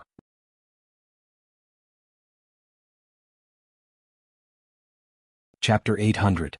May 5th, around 8 p.m., the night sky of Banqing was like the skirt of a goddess. Tonight, there was no longer a mysterious and ascetic atmosphere, but it was dyed with dazzling fireworks. Every time it swayed, there were hundreds of thousands of cold and warm colors, flowing and changing, beautiful beyond compare. But tonight, the most dazzling thing was that it was below, not above, in the water, not in the sky. On the south bank of Beishan Lake, a grand and gorgeous stage was set up on the floating water. The high-pitched sound of electric guitars, wrapped in the whistling of tens of thousands of fans, citizens, and tourists, suppressed the low hum of the fireworks and announced the official start of the Banqing Music Festival. On the embankment, the Banqing police were facing a great enemy. Thousands of people formed a human wall to prevent fanatical fans from trampling or even falling into the lake. At this time, the two sides and the back of the main stage were also surrounded by large and small boats. Compared to the warm atmosphere on the shore, it was not inferior at all. On the stage on all sides, guests from all directions, I am the first. Dazzling. Wang Mo, the melodic guitarist of the Mountain Stream Band, did not have his usual stuffy temperament.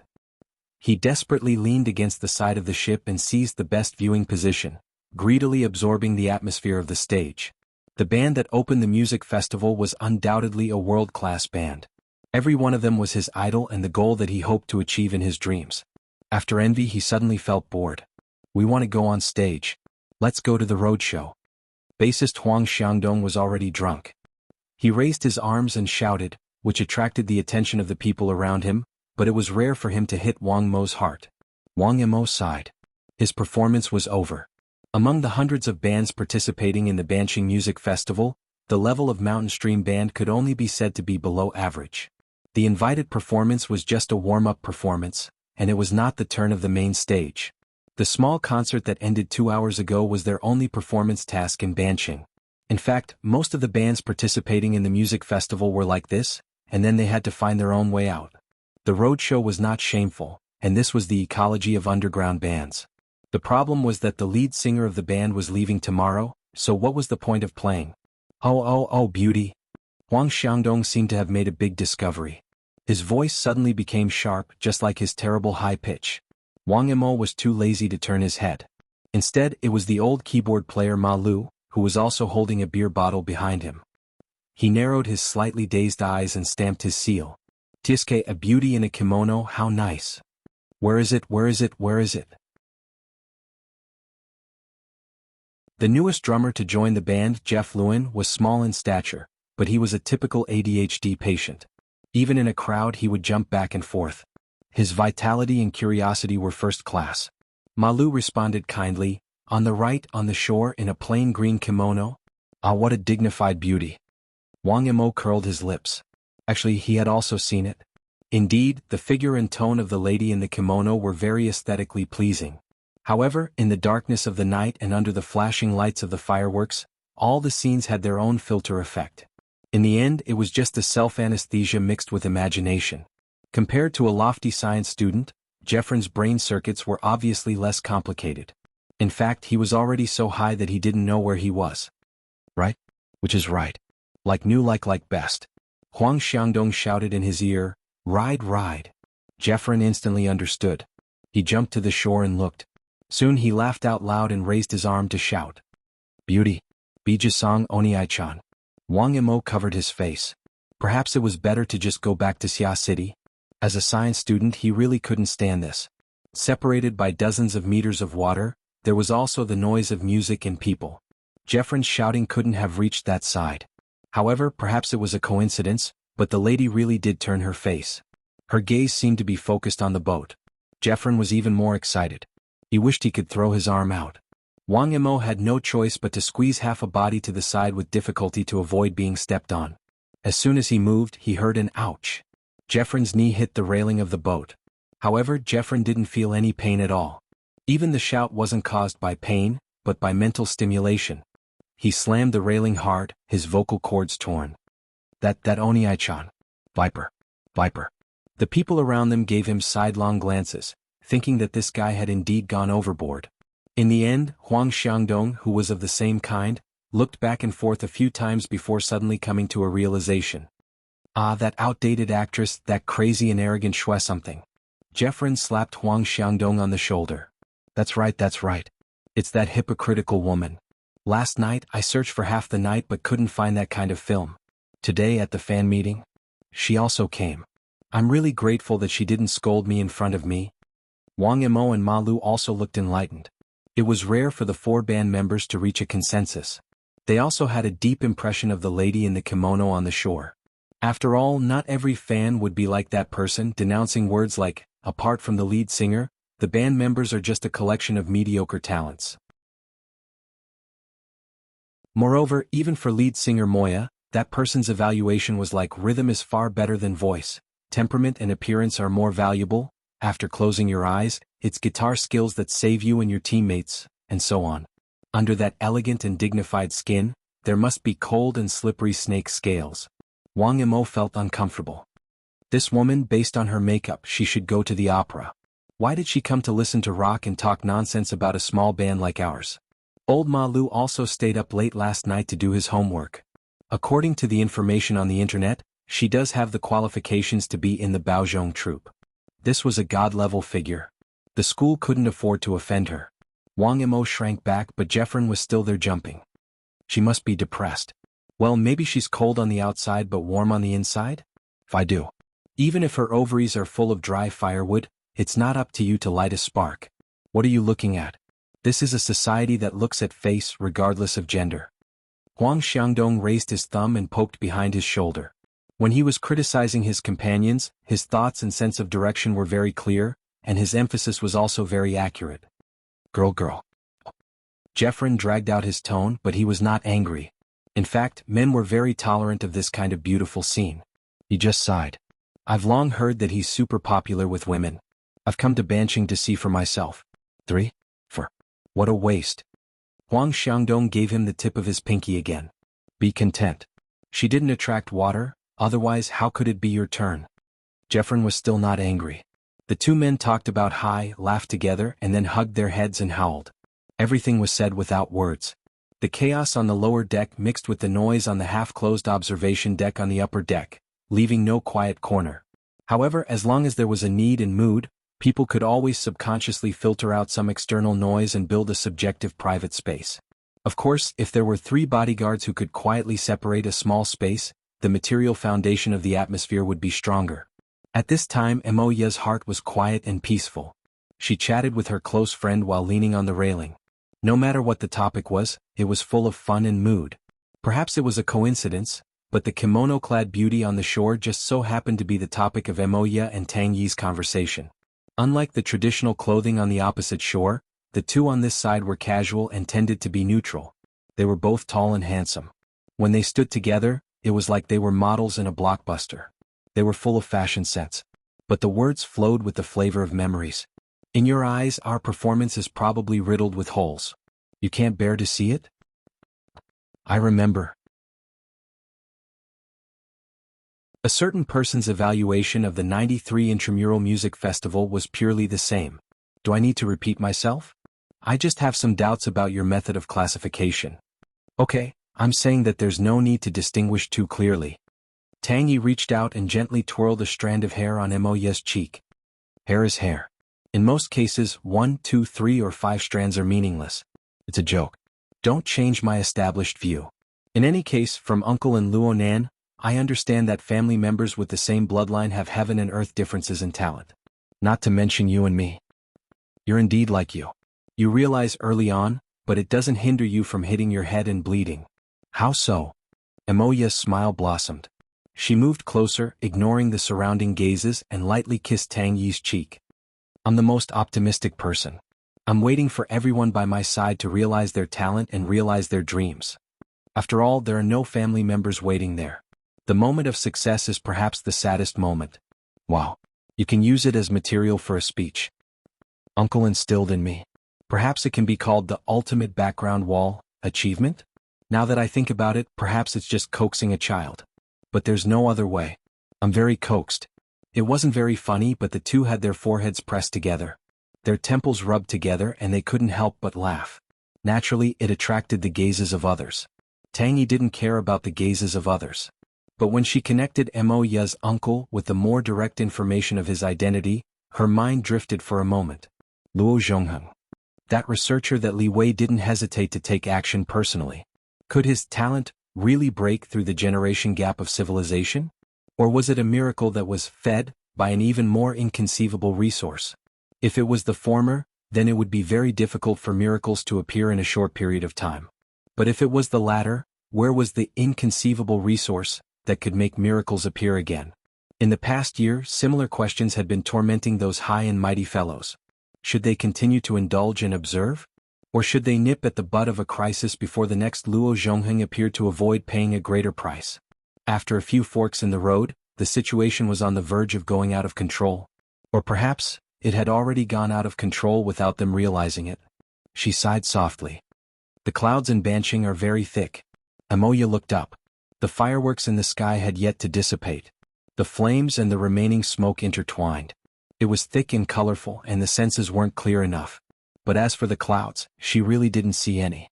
Instead, there was a huge airship slowly cruising through the colorful streams of light. The fireworks exploded around the airship. Bai Xinyan gently raised her wine glass. The clear wine reflected the colors, and there were slight distortions as the molecules in the air vibrated and spread. At that moment, even through the completely sealed observation window, she seemed to smell the strong smell of gunpowder. Tomorrow, the head of the Department of Environment will probably have to bow and apologize? Yuchuan Yingjie didn't pay attention to these meaningless words. He sat upright on the sofa and stared at the visual dynamic data chart in front of him. The chart was divided into multiple functional areas, causing the overall chart to appear rather complicated. Only the top left corner of the chart showed the passenger flight information directly from the airline's database. The photo of Mo Ya Luonan's cousin occupied a very eye-catching area. Yuchuan Yingjie stared at the photo for a long time. Finally, he lowered his eyelids and tapped the virtual key on the sofa's armrest. In an instant, the data chart on the screen was swept clean. The projection area dimmed. You gave up halfway? Bai Xinyan's voice came again. Yuchuan Yingjie really didn't want to pay attention to this awkward topic. But when he thought of Bai Xinyan's ambiguous relationship with Wang Yu, as well as her special status in the Apocalypse Laboratory, he paused for a few seconds before finally giving an explanation. We still can't find Luonan. We've already used Banqing's 24/7 surveillance network, mobilized the satellite overhead, and even the police's information-based surveillance. But to no avail. It's like he disappeared into thin air. If I didn't misunderstand, you wouldn't have made a move against Luonan's sister if you couldn't find him? Yuchuan Yingjie hesitated for a moment before nodding. Basically, yes. Then he couldn't help but explain. Wang Yu's goal was to make Luonan bow his head and personally participate in the high seas auction. That's all. Right now, that fellow might have already ridden the Devil Ray to the center of the Pacific Ocean. Why do we need to draw legs on a snake? Is that so? I thought you were helping him cook the eagle. You saw through but didn't say it out loud, woman? Yuchuan Yingjie admitted that he had been befuddled at the time. He thought of things too simply. Now he could only vaguely explain, I'm just a businessman. Oh, I thought that there were only ambitious capitalists in the Appraiser Jade Society. You're just more confident in capital. Yuchuan Yingjie was very happy to change the topic. He even used a certain person's words to endorse. Didn't Wang Yu often say that capital is the expansion of human nature? As long as people have desires, as long as exchange exists in the world, as long as the flow of capital exceeds production capacity, then capital is the ultimate choice. It is the undefeatable king. Standing on the side of victory is a very natural thing. I'm just learning and practicing. You're just blowing pillow talk. It's a pity that I don't plan on rolling in the sheets with him in the near future. To me, the power of capital is still too insubstantial. I still prefer direct, strong people. Bai Xinyan walked over from the other side of the viewing window. She arrived in front of Yuchuan Yingjie and closed the distance between them. Wang Yu and you. You still haven't been able to break through the barrier between reality and nothingness. Keep working hard. Perhaps success is right in front of you? Thank you for your encouragement. The blood vessels on Yuchuan Yingjie's temples throbbed a few times. In the end, he revealed a gentle and polite smile. Luonan's matter was considered over. Even though the appraiser Jade Society and Wang Yu's side had yet to be formally explained, he had already made up his mind. To him, the risk came from many levels and many directions. Compared to the immediate survival crisis of traveling at multiple times the speed of sound, the crisis of breaking through the defense of the horsemen, and the crisis of trust that shook the foundation of the Yuchuan family's rule in Banqing due to him inviting disaster, the appraiser Jade Society's dissatisfaction was actually a problem that was easier to overcome. When all was said and done, his rash provocation was a foolish act of drawing legs on a snake from the very beginning. His excessive attention to Wang Yu caused serious problems in his judgment. Now was the time to cut some meat to stop his losses. He might be at Wang Yu's beck and call right now, but if the situation continued to worsen, it wasn't impossible for that person to do things like borrowing someone's head. He thanked the Amaterasu cult. He thanked the powerful person who had gotten rid of Gong Qi. He thanked the Ability User Association who had been infuriated. He even thanked the Amaterasu cult who couldn't wait to cut the chives. The sudden unforeseen event and the corresponding actions gave him ample reason. And so, Yuchuan sighed, of course there are more practical considerations. The Amaterasu cult's identification operation is imminent. His Holiness certainly doesn't want to cause any more trouble. Bai Xinyan smiled at him. Yuchuan had a sincere expression on his face, distracting others before a major operation. If an accident were to happen and cause more trouble, it would be hard for me to explain it to His Holiness. Tomorrow's encounter with the head of the Department of Environmental Affairs will be my end. Yuchuan had only casually found an example when he spoke, but when he said it, he realized that there was no difference in essence. Yuchuan sighed in his heart. There was indeed a barrier between the power of capital and supernatural power. When the world was in the old era of muscles and machines, capital could easily dominate everything. But after the era of distortion, supernatural power was obviously more direct and oppressive than capital power. The aloof higher-ups of the cult did not care what kind of impact the upcoming series of operations would have on the secular world.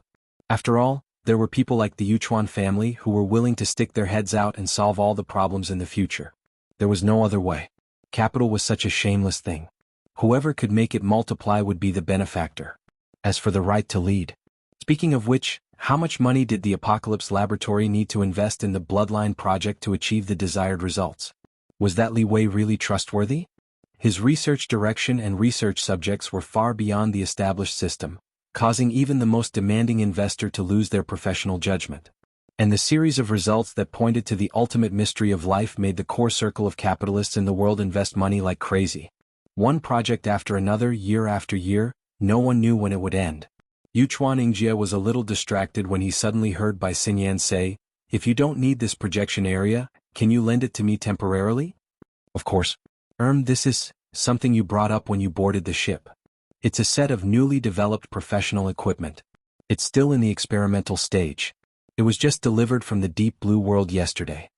Bai Xinyan sat on the sofa and sat side by side with Yuchuan.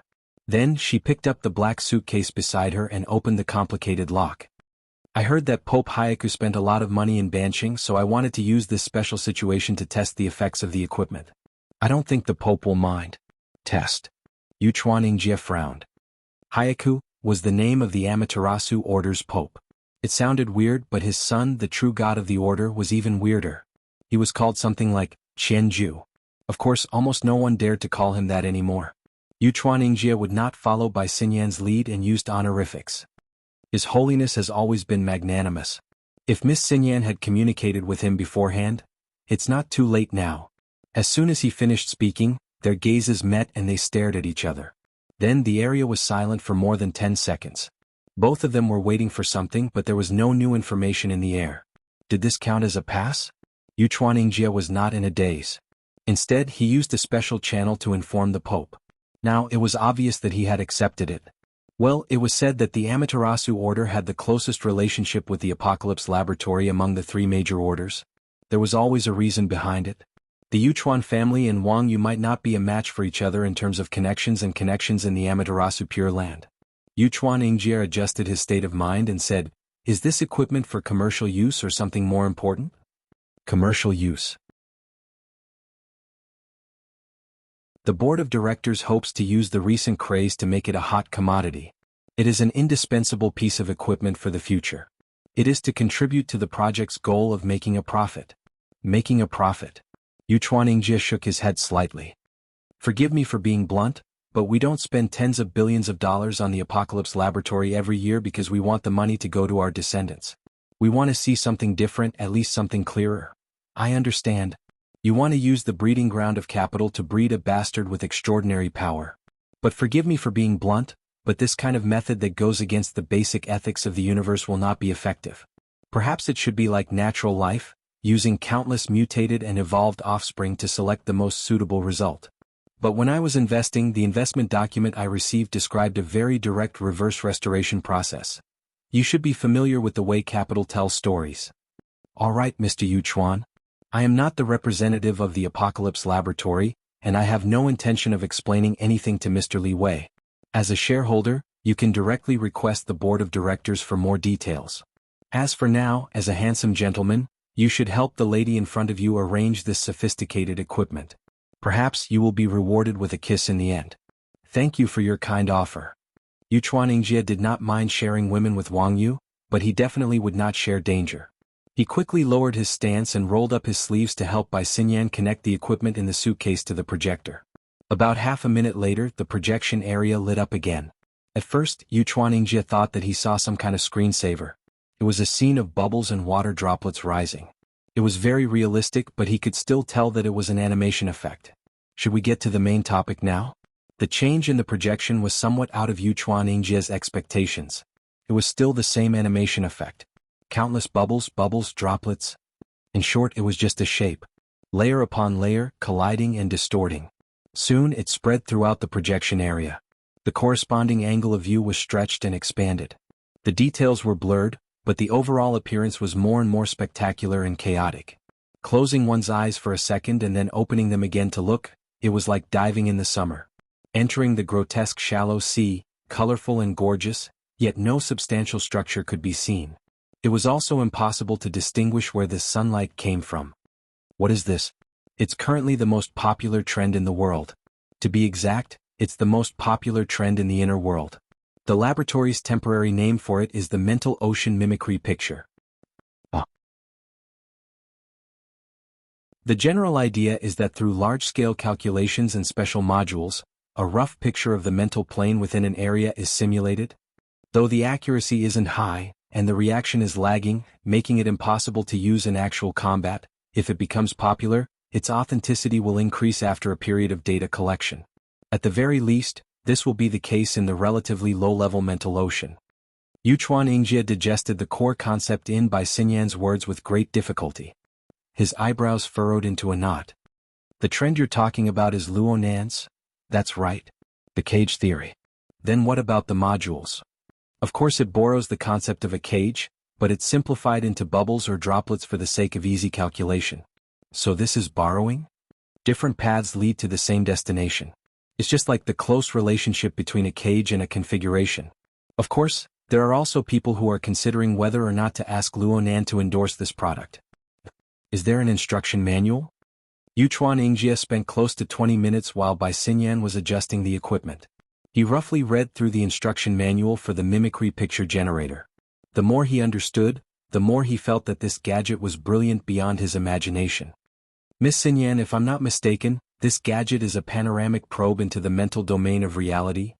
There has never been such a device before. Not yet. It's just an animation simulation based on a special module and mode. The precision, breadth, and depth of the detection are all greatly limited. It's even possible for it to be completely different from reality. No. This is an epoch-making invention. As long as the cage theory can stand firm. Yu Chuanningjie gained a new understanding of the accumulated technology of the Apocalypse Laboratory. Due to the short time and shallow understanding, he was still unable to estimate what sort of impact it would have on the current world, especially the inner world, if a large amount of similar equipment were to leak out. However, he already sensed the sensitive factors within. Your Majesty really agrees to use this set of equipment? There's no need to doubt Pope Baiji's magnanimity. Bai Xinyan didn't even blink. Besides, this set of equipment has a limited sensing range. If we don't count the peripherals, it's only around a dozen square kilometers. What's wrong with observing a corner and watching the excitement? So that's how it is. Yukawa Kosuke put on a look of relief, but he was thinking to himself, for superhumans, especially those in the spiritual side and the religious circle, this kind of method is already close to prying, especially when it comes to the most chaotic and secretive spiritual domain in the past. For anyone who has the knowledge and foundation of supernatural powers, the spiritual domain has its own unique charm and attraction. I'll secretly buy similar equipment later and try to cover Banqing. At that moment, after Bai Xinyan's adjustments, the colors of the dazzling ocean, at the beginning of the simulation, had almost completely faded. Now, most of it had turned into an inconspicuous grayish-white color. Only a few small colored spots would occasionally appear at random times and in random areas. It was like the result of an electron beam that had been deflected on an ancient flat-screen display. Bai Xinyan explained that this was to treat the repeated mental waves and the corresponding changes as background radiation.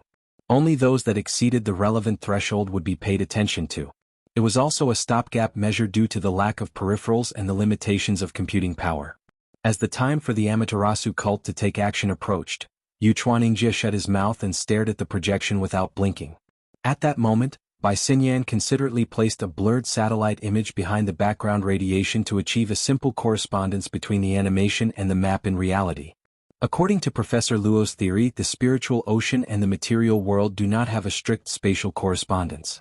However, as long as there is a material foundation, the simulation signal will always have a basic direction due to the limitations of space. Just don't take it too seriously. As she spoke, she manually operated the sensor's knob and adjusted the sensor's direction. She explained, the sensor's direction is limited. Limiting the direction will effectively increase the accuracy of the sensor. Currently, we are still enriching the structure of the background radiation. After all, Pontiff Hayaki hasn't really taken action yet. The aberrant population around Beishan Lake has always been rich. Early sampling and identification is essential.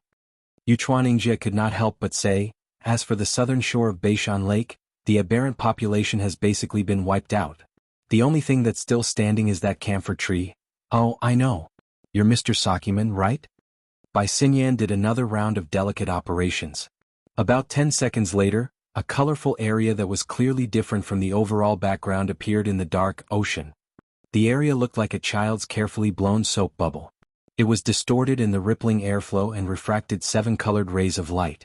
It looked like it could burst at any time, but it always maintained its overall structure in the nick of time. After looking at it for a while, Yu Chuanningjie felt that this huge bubble had an extraordinary resilience. It was completely different from the small gray bubbles beside it that could burst at any time.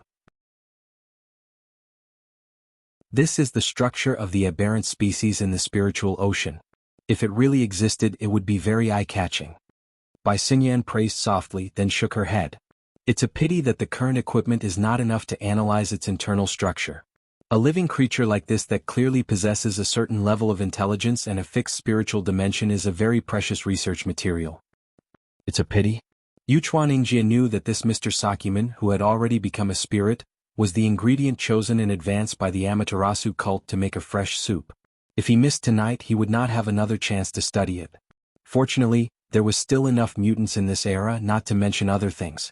Yu Chuanningjie also noticed that after the mimicry image appeared, the entire projection area was constantly refreshed. Before focusing on Sakiman, the entire spiritual ocean image was dark. The changes brought about by the refresh were not very obvious. But now, with a relatively clear target, there were obvious changes every time the image refreshed.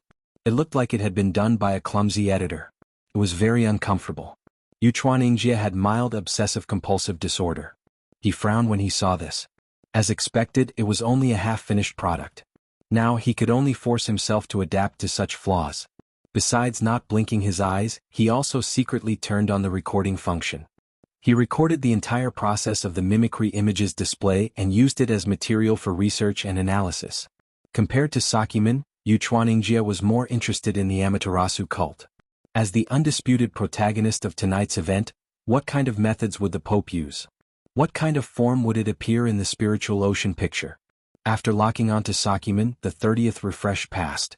Yu Chuanningjie finally saw a new change in the mimicry image. It was a crisscrossing band of dark colors. It was like a spider web or a crack in glass that appeared and spread out.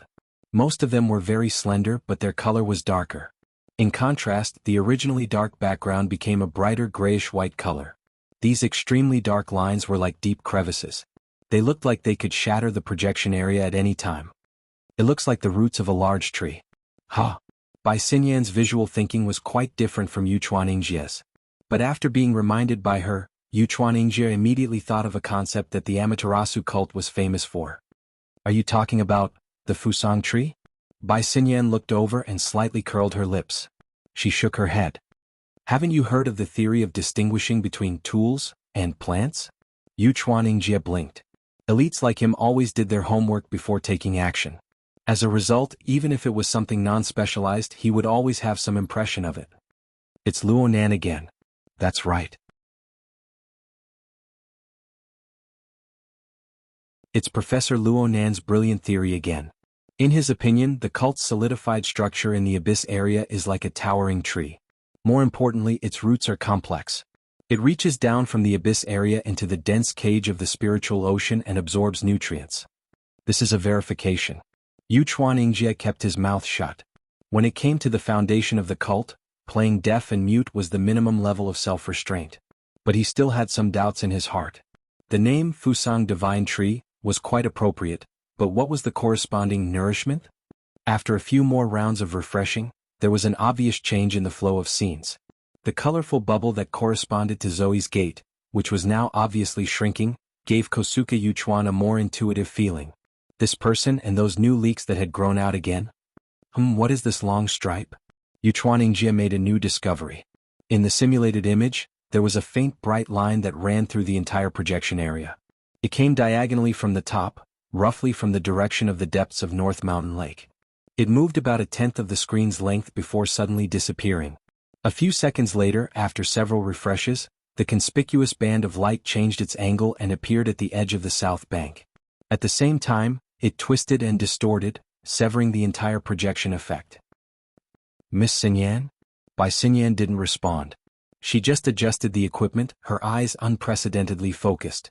After a few operations, the bright stripe disappeared from the projection area once more, as if it was just an accident. Is it a bug in the equipment? The bright stripe appeared once more. This time, it lasted much longer than the previous 2 times. It flickered and cut within the projection area, running amok. Is it a display error or is it a special phenomenon in the mental domain?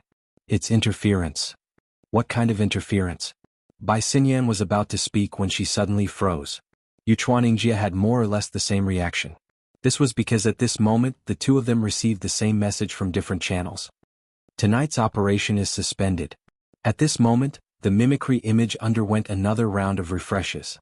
In the Mind Sea, the extremely dark roots were clearly fading away quickly. After a few rounds of refreshes, they disappeared without a trace. Your Majesty. Yu Chuaningjia subconsciously called out, but he didn't receive any response. When he looked at the projection area again, the bright stripe disappeared once more. Yu Chuaningjia looked at Bai Xinyan again. The latter was still in a daze, clearly receiving information from other channels. He was a little anxious, but he had to hold it in. After a while, Bai Xinyan curled her lips again. What a terrible experience. What? When you're cooking soup, you discover someone stirring your soup. This is probably what it feels like. Yu Chuaningjia could guess. The key was the following information. Who is it? Currently, I can only see the soup swirling, but I can't find the stirring spoon. This is a magic trick. Perhaps it's a chance encounter, perhaps it's a prank, or perhaps it's a targeted attack. Regardless, this is a problem at the level of an extraordinary. With Pope Hayaki's cautiousness, it would be difficult for him to take any new actions before he figured it out. After all, there are secrets here that cannot be exposed.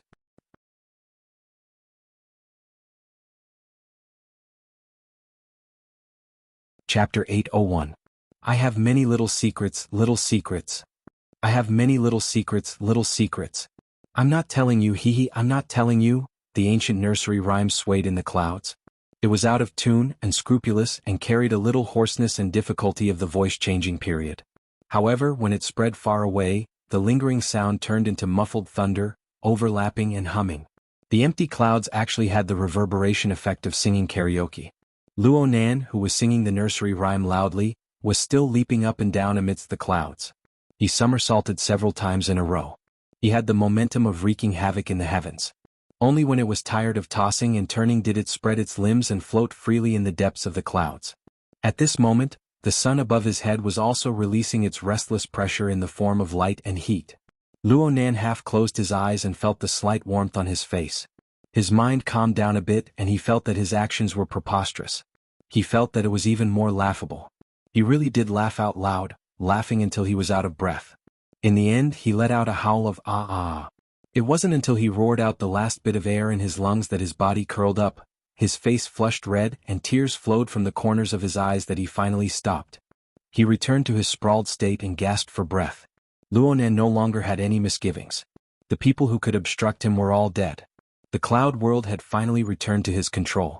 This was supposed to be his, because this was a magical world discovered by his mother and father. Luo Nan adhered to this logic. Because of this, Luo Nan's heart was weighed down by a rock when Gong Qi was here. He needed to be careful and hide here and there.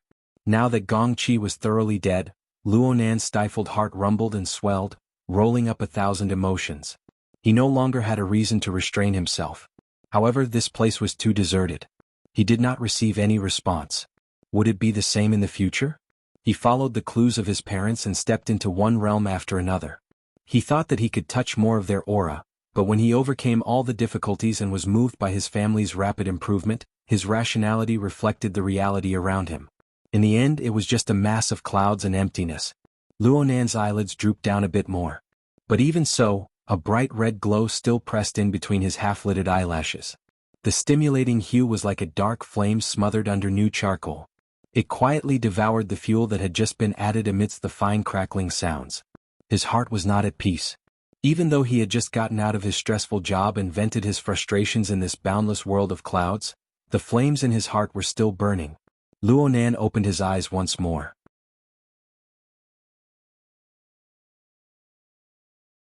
His pupils constricted as he stared at the great wheel of the sun within the layer of clouds and the special environment of the void. The great wheel of the sun appeared slightly distorted. Speaking of which, the emotions that had just been accumulated, released, and then reignited were closely related to the toy above his head. Looking at it for too long wouldn't hurt the eyes, but it would burn the heart. Luo Nan was unable to remain calm, but he was able to maintain a calm mind. Soon he made a decision. Well, since my condition isn't good, I'll take a break for now. Speaking of which, how long had it been since he'd last slept since he'd carried out the plan to kill Gong Qi? 70 hours? 80 hours? Go to sleep, maybe you will have a good dream that you don't want to wake up from. These thoughts flashed through Luo Nan's mind twice before he closed his eyes and soon fell asleep. Luo Nan's body lost control of his consciousness during his deep sleep. He naturally sunk, but he only sunk a few meters before he seemed to lose his proper weight. He rose up amidst the whistling astral winds, but he didn't appear to be light as a feather. Instead, there were multiple forces acting on him. He came and went, swaying and swaying, forming a kind of basic dynamic equilibrium. Time slowly passed, but there was no difference between day and night in the cloud world. The position of the great wheel of the sun in the deep sky didn't change. Only the turbulent flow of the clouds transformed into a myriad of shapes. Over time it became monotonous. The environment of the cloud world seemed to be this monotonous forever, but there were always a few variables in between. After a period of time, a red shadow suddenly flew over near the area where Luo Nan slept peacefully. It was a mushed-mouth ape. Outsiders aside, this was the only living species that could be seen in the cloud world. It had an enormous body that was over 7 meters tall, and it was wrapped in layers of scales and muscles. It was as if its brain had been hollowed out, and its deep red pupils swiveled on its sunken head.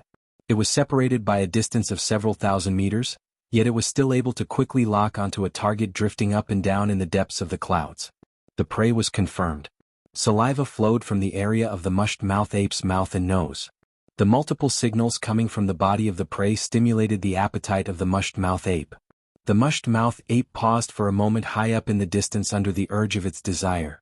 Then it accelerated with a rumble, diving down towards Luo Nan's location. The distance of several thousand meters shrank by over 90% in the blink of an eye. Luo Nan's eyes were still closed, and his breathing was long and even. He was in a state of deep sleep, seeming to be completely unaware of the crisis and changes occurring in the outside world. And at this time the surrounding clouds stirred slightly. Rays of light refracted, and it was as if a bubble had burst. Ruiwen's slender figure came out from within. She turned from incorporeal to solid, blocking between Luo Nan and the mushed-mouth ape. Just from visual effects alone, Rui Wen and the mushed-mouth ape had an enormous difference in body size. However, she was calm and silent from the inside out. She allowed the astral winds at high altitudes to blow at her school uniform skirt that reached her knees. She only used her gaze to lock onto the oncoming vicious creature. The surrounding clouds and the void suddenly dimmed. Rui Wen's eyes moved slightly, but she still hadn't made any substantial movements. The changes occurred on the level of light perception and color. It was a bit like the clouds were blocking the sun, covering it with a layer of shadow. But to be more precise, it was more like the dark gray color had seeped in, confusing the primary colors and messing up the foundation. There was a limit to this round of changes. Rui Wen and Luo Nan's positions practically didn't change at all. Compared to the changing environment of the void, their positions appeared exceptionally bright. The malevolent body of the mushed-mouth ape that was pouncing over seemed to be completely soaked in the dark gray color. There wasn't a single corner that was able to escape unscathed, both inside and out. The reason why Luo Nan felt this way was because the body of the mushed-mouth ape was turning transparent from Rui Wen's point of view. It was distorting and growing, and the degree of distortion was growing greater and greater. At this moment, aside from the rushing clouds, there were only empty clouds. It was as if an invisible yet terrifying maelstrom was embedded within. An enormous tearing force existed within the maelstrom, as well as a magical power that could erase reality. When everything was normal before, the physical distance between the mushed-mouth ape and Rui Wen was around 30 to 40 meters at most. With its speed, it could collide with Rui Wen in the blink of an eye. But when the void underwent a change, this distance of 30 to 40 meters became an insurmountable moat. It could isolate anyone who tried to cross it, and it could even devour them cleanly. The mushed-mouth ape let out a hiss from its mouth. The sound waves deformed within the distorted void intermittently. Sometimes it was sharp and ear-piercing, sometimes it was muffled and dull. Sometimes it seemed to draw near, and sometimes it seemed to be far beyond the heavens. Rui Wen, who had recently been studying music, was able to imagine the complex physical environment that caused this series of changes. And all of this happened in the empty clouds. It could only be said that the person behind her had caused the surrounding world to become abnormal. Rui Wen made a rare comparison with common sense, but her thoughts soon vanished like smoke in thin air. This was because Luo Nan let out a long sigh at this time, waking up from his sleep. His own breathing seemed to be affected by the abnormal world around him. It was as muffled as thunder. The mushed-mouth ape, which had already been distorted beyond recognition, suddenly disintegrated amidst the sound of thunder.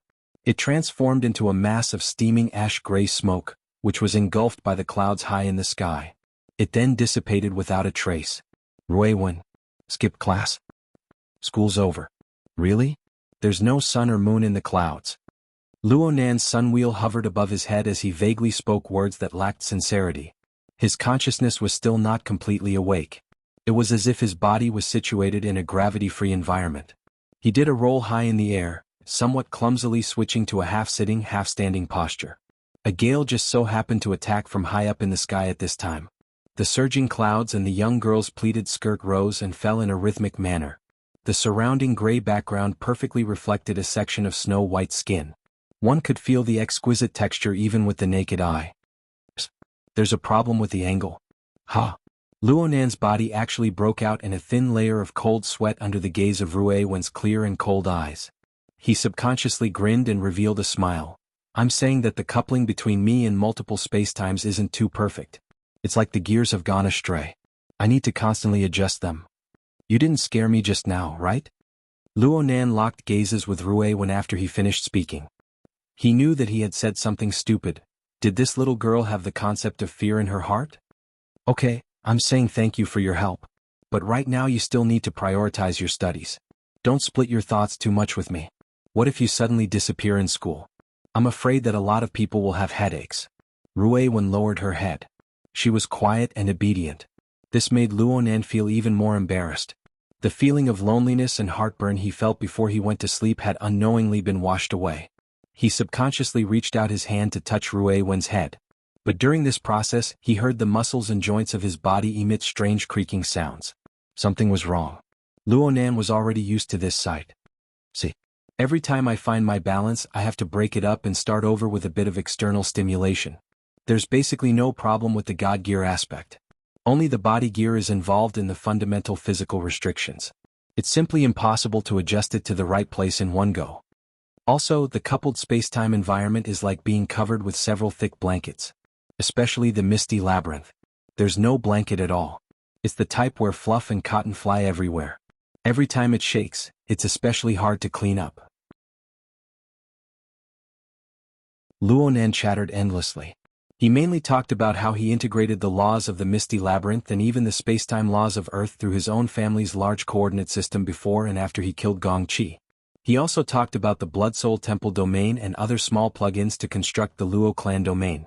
As for the unlucky mushed-mouth ape from before, it simply wasn't worth discussing.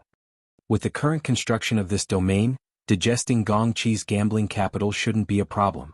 The most important thing is to constantly adjust and deal with the various bumps in the integration process. Then again, the imbalance between body and soul is an old problem. This core problem isn't something that can be solved in a short time. It's fine to just walk. Right now, the most important thing is to explore and discover. Come. Let's talk inside. I don't need your help right now. As they spoke, the gray void in front of the two melted and caved in, revealing a gap in the door that could accommodate two people entering at the same time. This Luo clan sandwich domain of mine is basically able to perfectly fulfill the function of a transfer station. Luonan relied on the mutual interference and influence of his own structure and the various spacetime environments. He didn't need Ruewen's help to easily open a passage to the misty labyrinth. There's no problem on Earth either. It's just that it's a bit troublesome to regulate and adjust afterwards. Fortunately, the cloud world has a special nature. The rules aren't strict enough. Ruewen didn't say anything. She allowed Luonan to hold her shoulders as they stepped through the door. They saw the misty labyrinth once more. It was no longer a scene of sand and dust wreaking havoc. At the very least, the area in front of them was like this. What assaulted their faces was a mist like morning mist. It inherited the grayish-white hue of the Luo clan sandwich domain, and it was even thicker. A twisted shadow faintly appeared in front of them. At first glance, it looked as sinister and terrifying as a dancing ghost. TSK. It's gotten dirty again. Luonan blew a breath of air as he spoke. A gale swept forth, and the mist that filled the air dissipated completely in the span of a breath. Luonan explained, every time I fine-tune it, this place becomes a pile of chicken feathers. There's nothing I can do about it. The fragmented laws of the labyrinth permeate everywhere. In addition to my sandwich domain, this is the only place where large-scale adjustments can be made. It's like a bearing. No, it's simply lubricating oil. There's no stable form to speak of. Wherever there's something wrong, I'll pour a jug of it. Ruewen smiled faintly. She could roughly feel the humor that Luonan deliberately stirred up. She didn't speak. She just looked at the enormous object that appeared in the central region after the mist dissipated. The shape and silhouette over there clearly had the appearance of a large tree, and it was the kind that was withered. A withered tree? Ruewen was far too familiar with this. She went to Gear on the north bank every day and looked at the sandbar across the lake. There was a withered tree like this. It stood all alone above the lake, and it hid the secrets of Luonan's parents. You've recovered quite well, right? Luonan led Ruewen over to the withered tree. Ruewen was a bit cautious as she walked within the large hall. This was because there were far too many details within this special space for her. Every inch of movement seemed to touch fine and densely woven spider silk, but she couldn't see the actual object. Felt weird. However, she was able to sense that this place had a more realistic feeling than before. The so-called large hall was originally a trap set up for Gongqi. It was piled up from the fragments of the misty maze. If it was said that this place was just an enclosed piece of land back then a rough house had been constructed at the very least. Luonan was quite satisfied with this rough house right now. This place is equivalent to a multi-purpose hall. It can be used as a reception room, an activity area, a laboratory. Yeah, it still doesn't meet the requirements to support the operation of the instruments. Of course, the simplest way is to use it as a battlefield, but I'm a bit reluctant to do so. It was probably because of the tree hole. Ruewen's gaze focused on the strange object in the shape of a withered tree in front of her. Looking at it from a close distance, there were still some differences between this toy and the real thing. It couldn't be considered lifelike. However, everything here was pieced together from fragmented configuration fragments. It was tens of millions of times more complex than mosaics and building blocks. It was an extraordinary large project, and all of this had been constructed within a short few dozen hours. Luonan was much more calm and brilliant in this domain. Come, let's go in and take a look. The function is the most important thing. Luonan clearly had the intention of showing off. He knocked on the outer bark of the withered tree, and just like when they entered the misty maze, a door that could accommodate two people side by side opened up. It quietly waited for them to enter. Ruewen had entered the tree hole quite a few times in this space and time. However, she had entered through the passageway at the bottom of the lake in Gear's building. It was quite refreshing to directly pass through the tree trunk. This also reminded her that this place was quite different from the real withered tree. The judgment she just made became a bit fuzzy after entering the first floor. The first floor was the layout of the lounge. Under the dusky light, the narrow and exquisite layout was practically perfectly reproduced before her eyes. For a second, Ruewen nearly believed that Luonan had brought her back through the barrier of space and time, returning to the tree hole of the withered tree sandbar. These are just decorations. If it were truly completed, then it wouldn't look like this. Luonan reached out to touch the inner wall of the tree hole, and waves of ripples actually appeared. The current functional construction is mainly concentrated on the upper level. Come. Big brother will show you something new. Ruewen followed Luonan up. She had just taken a few steps, but she had yet to truly enter the second floor when a change suddenly occurred in her 5 senses and 6 senses. Ruewen blinked her eyes. It was as if she had accidentally fallen into a starry sky. The surroundings were gloomy and deep. Hundreds of thousands of cold stars were sparsely arranged. Her sense of distance and space became a bit fuzzy. She subconsciously took another step before she could find her true senses. When she calmed her mind, she no longer felt like she had sunk into the starry sky. She only felt that it was a sensory effect similar to virtual reality. Her gaze quickly focused and locked onto the most conspicuous region in the center of this starry sky. The light there was the brightest, but it was more reserved. There were light regions and dark spots. There was a relatively smooth outline, and there was even a bit of a slightly diffused halo. At first glance, it looked like an astronomical scene that had undergone post-processing. It represented a distant and enormous galaxy. Come here. Look carefully. Luonan called Ruewen forward. The feeling it gave off changed when she looked at it from a different angle. It transformed into a translucent substance that was even smaller than the palm of her hand. It possessed a distinct texture. This is the core work area. As for this little thing, it's my latest work. Currently I'll call it lens. Ruewen drew closer. She was quite interested in this so-called lens. Well, Luonan attached great importance to this matter. Of course she had to pay close attention to it. Upon careful observation, this little toy really did have the meaning of a lens. At the very least, it was quite similar to the teaching aids that teachers brought to physics classes. Aside from its transparency. Then was it a concave lens or a convex lens?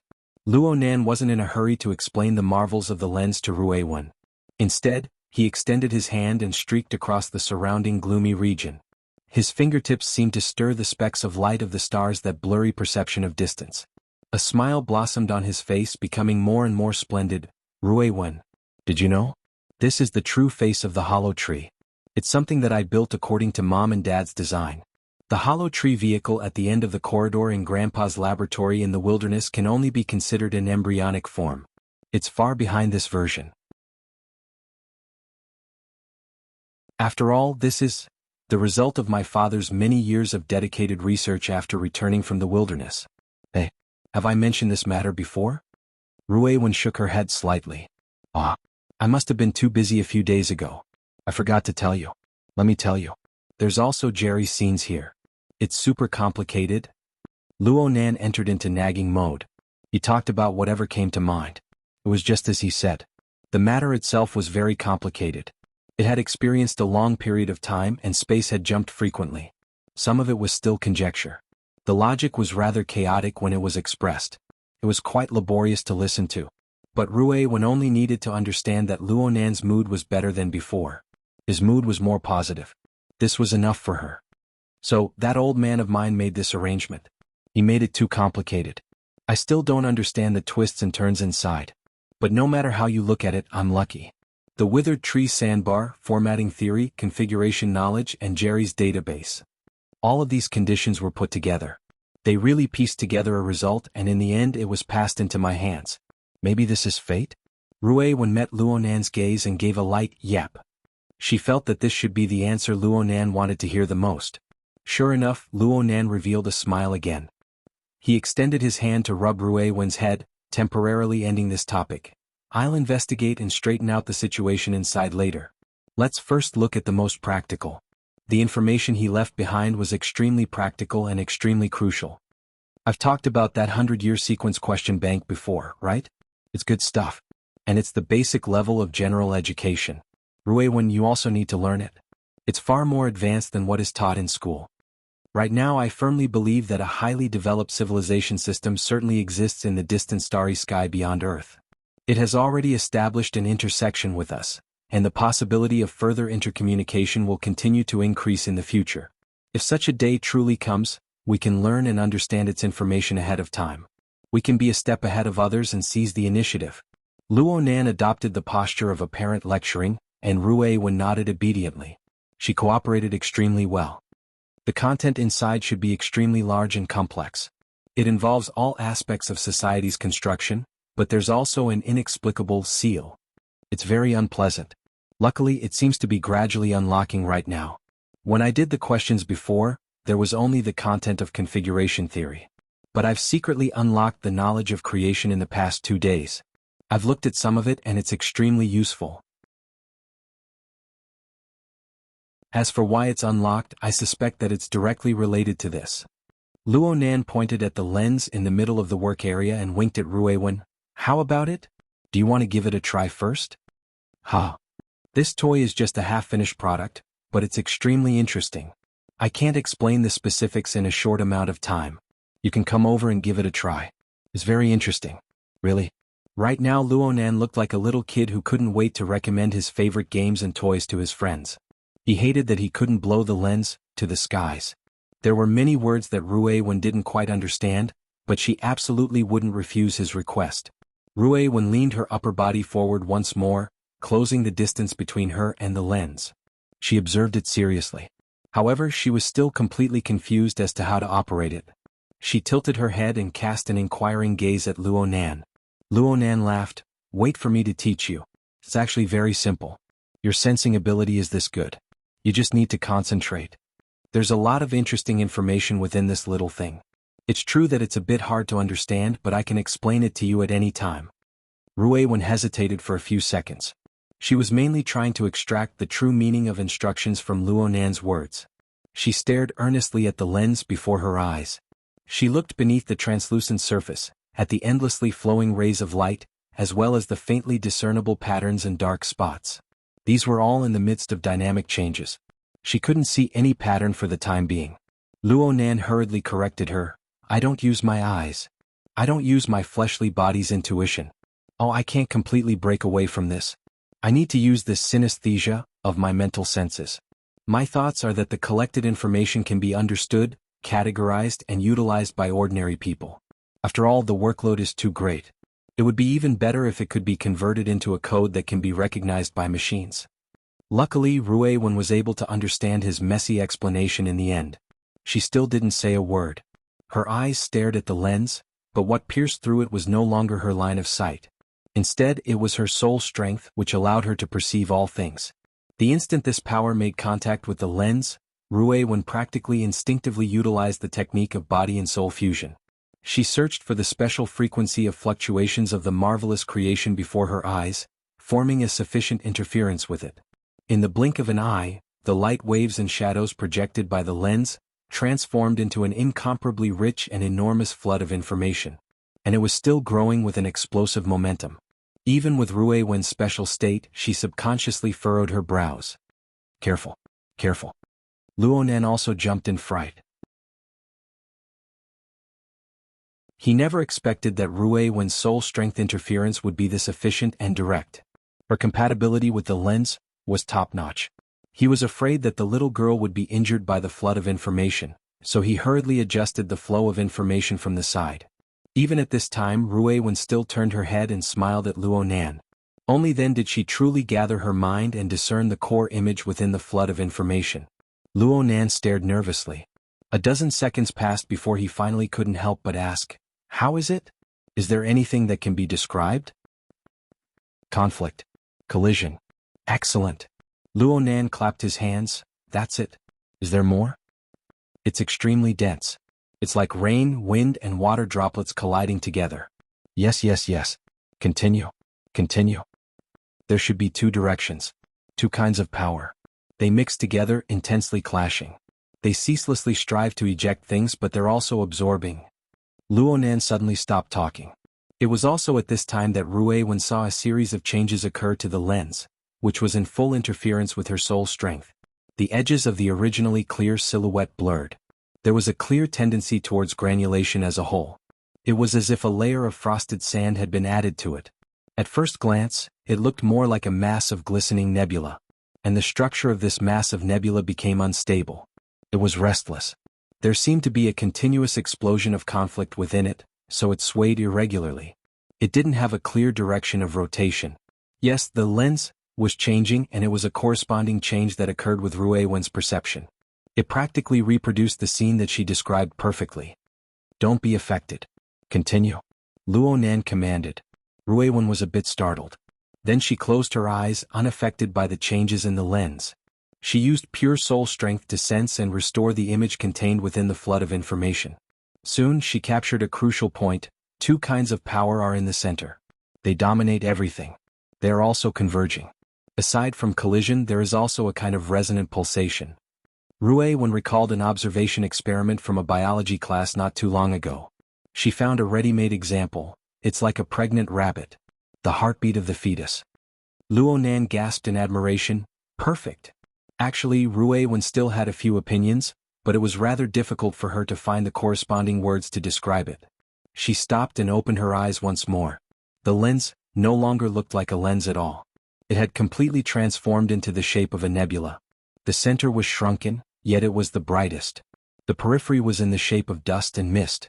It seemed that it wanted to pull out a few spiral arms, but it gave up because of its unstable state. Do you know what it corresponds to? The mist labyrinth. Ruiwen already understood. Yes, it's the reflection of the mist labyrinth. Of course, it's depicted by our perception. It's based on the signal waves that come from every corner of the mist labyrinth. They're collected by the tree hole, magnified, and gathered within the lens. Then we analyze, categorize, and reproduce them. Luonan faced Ruiwen and revealed a large grin. It's a very useful tool, right? Ruiwen nodded. Luonan snapped his fingers, and a projection of a double helix diagram appeared to one side of the lens nebula. Oh, this is the design blueprint of the tool. It's the key information left behind by my old man. Luonan enlarged the projection in a timely manner as he spoke. Now they could see that the structure was similar to the double helix of DNA. The nodes that connected the two long strands were absolutely not base pairs like ACTG. Instead, they were complex three-dimensional diagrams that were so complex and precise that it made one's eyes pop. Similarly, they were paired in pairs. They were linked to each other, displaying an extremely direct correspondence. These two chains. One is a collection of tool diagrams. The other is a collection of surveying and mapping drawings. Every version of the tool should be a version of surveying and mapping results. Every link represents a set of surveying and mapping experiments. I looked at the dates. The earliest one can be traced back to the year 75, and the last one stopped at the year 90 June. There have been several hundred iterations in 15 years, and there are over 2,000 sets of experiments altogether. What is this? Ruiwen was silent, and Luonan answered his own question. A treasure trove. A treasure trove of cognition. We can make adjustments according to the results of the experiments. We can see what the world we live in is like in the end. Luonan waved his hand heavily. In the central region, the structure of the lens nebula, which appeared to be rather regular, instantly warped. It was as if it had collided with a layer of barrier. In fact, there really was a faintly discernible arc of light that pressed against the edge of the lens nebula. There were even traces of a depression, forming a direct view of the scene of the collision. We are unable to describe the true structure of spacetime. We can only reduce the dimensions to deal with it. However, I think that it is already quite close to the truth. The relationship between the fog maze and the local spacetime of the Earth is probably like this. An intimate contact on the spacetime level. The shattered fog maze is sufficiently interfering with the spacetime of the Earth.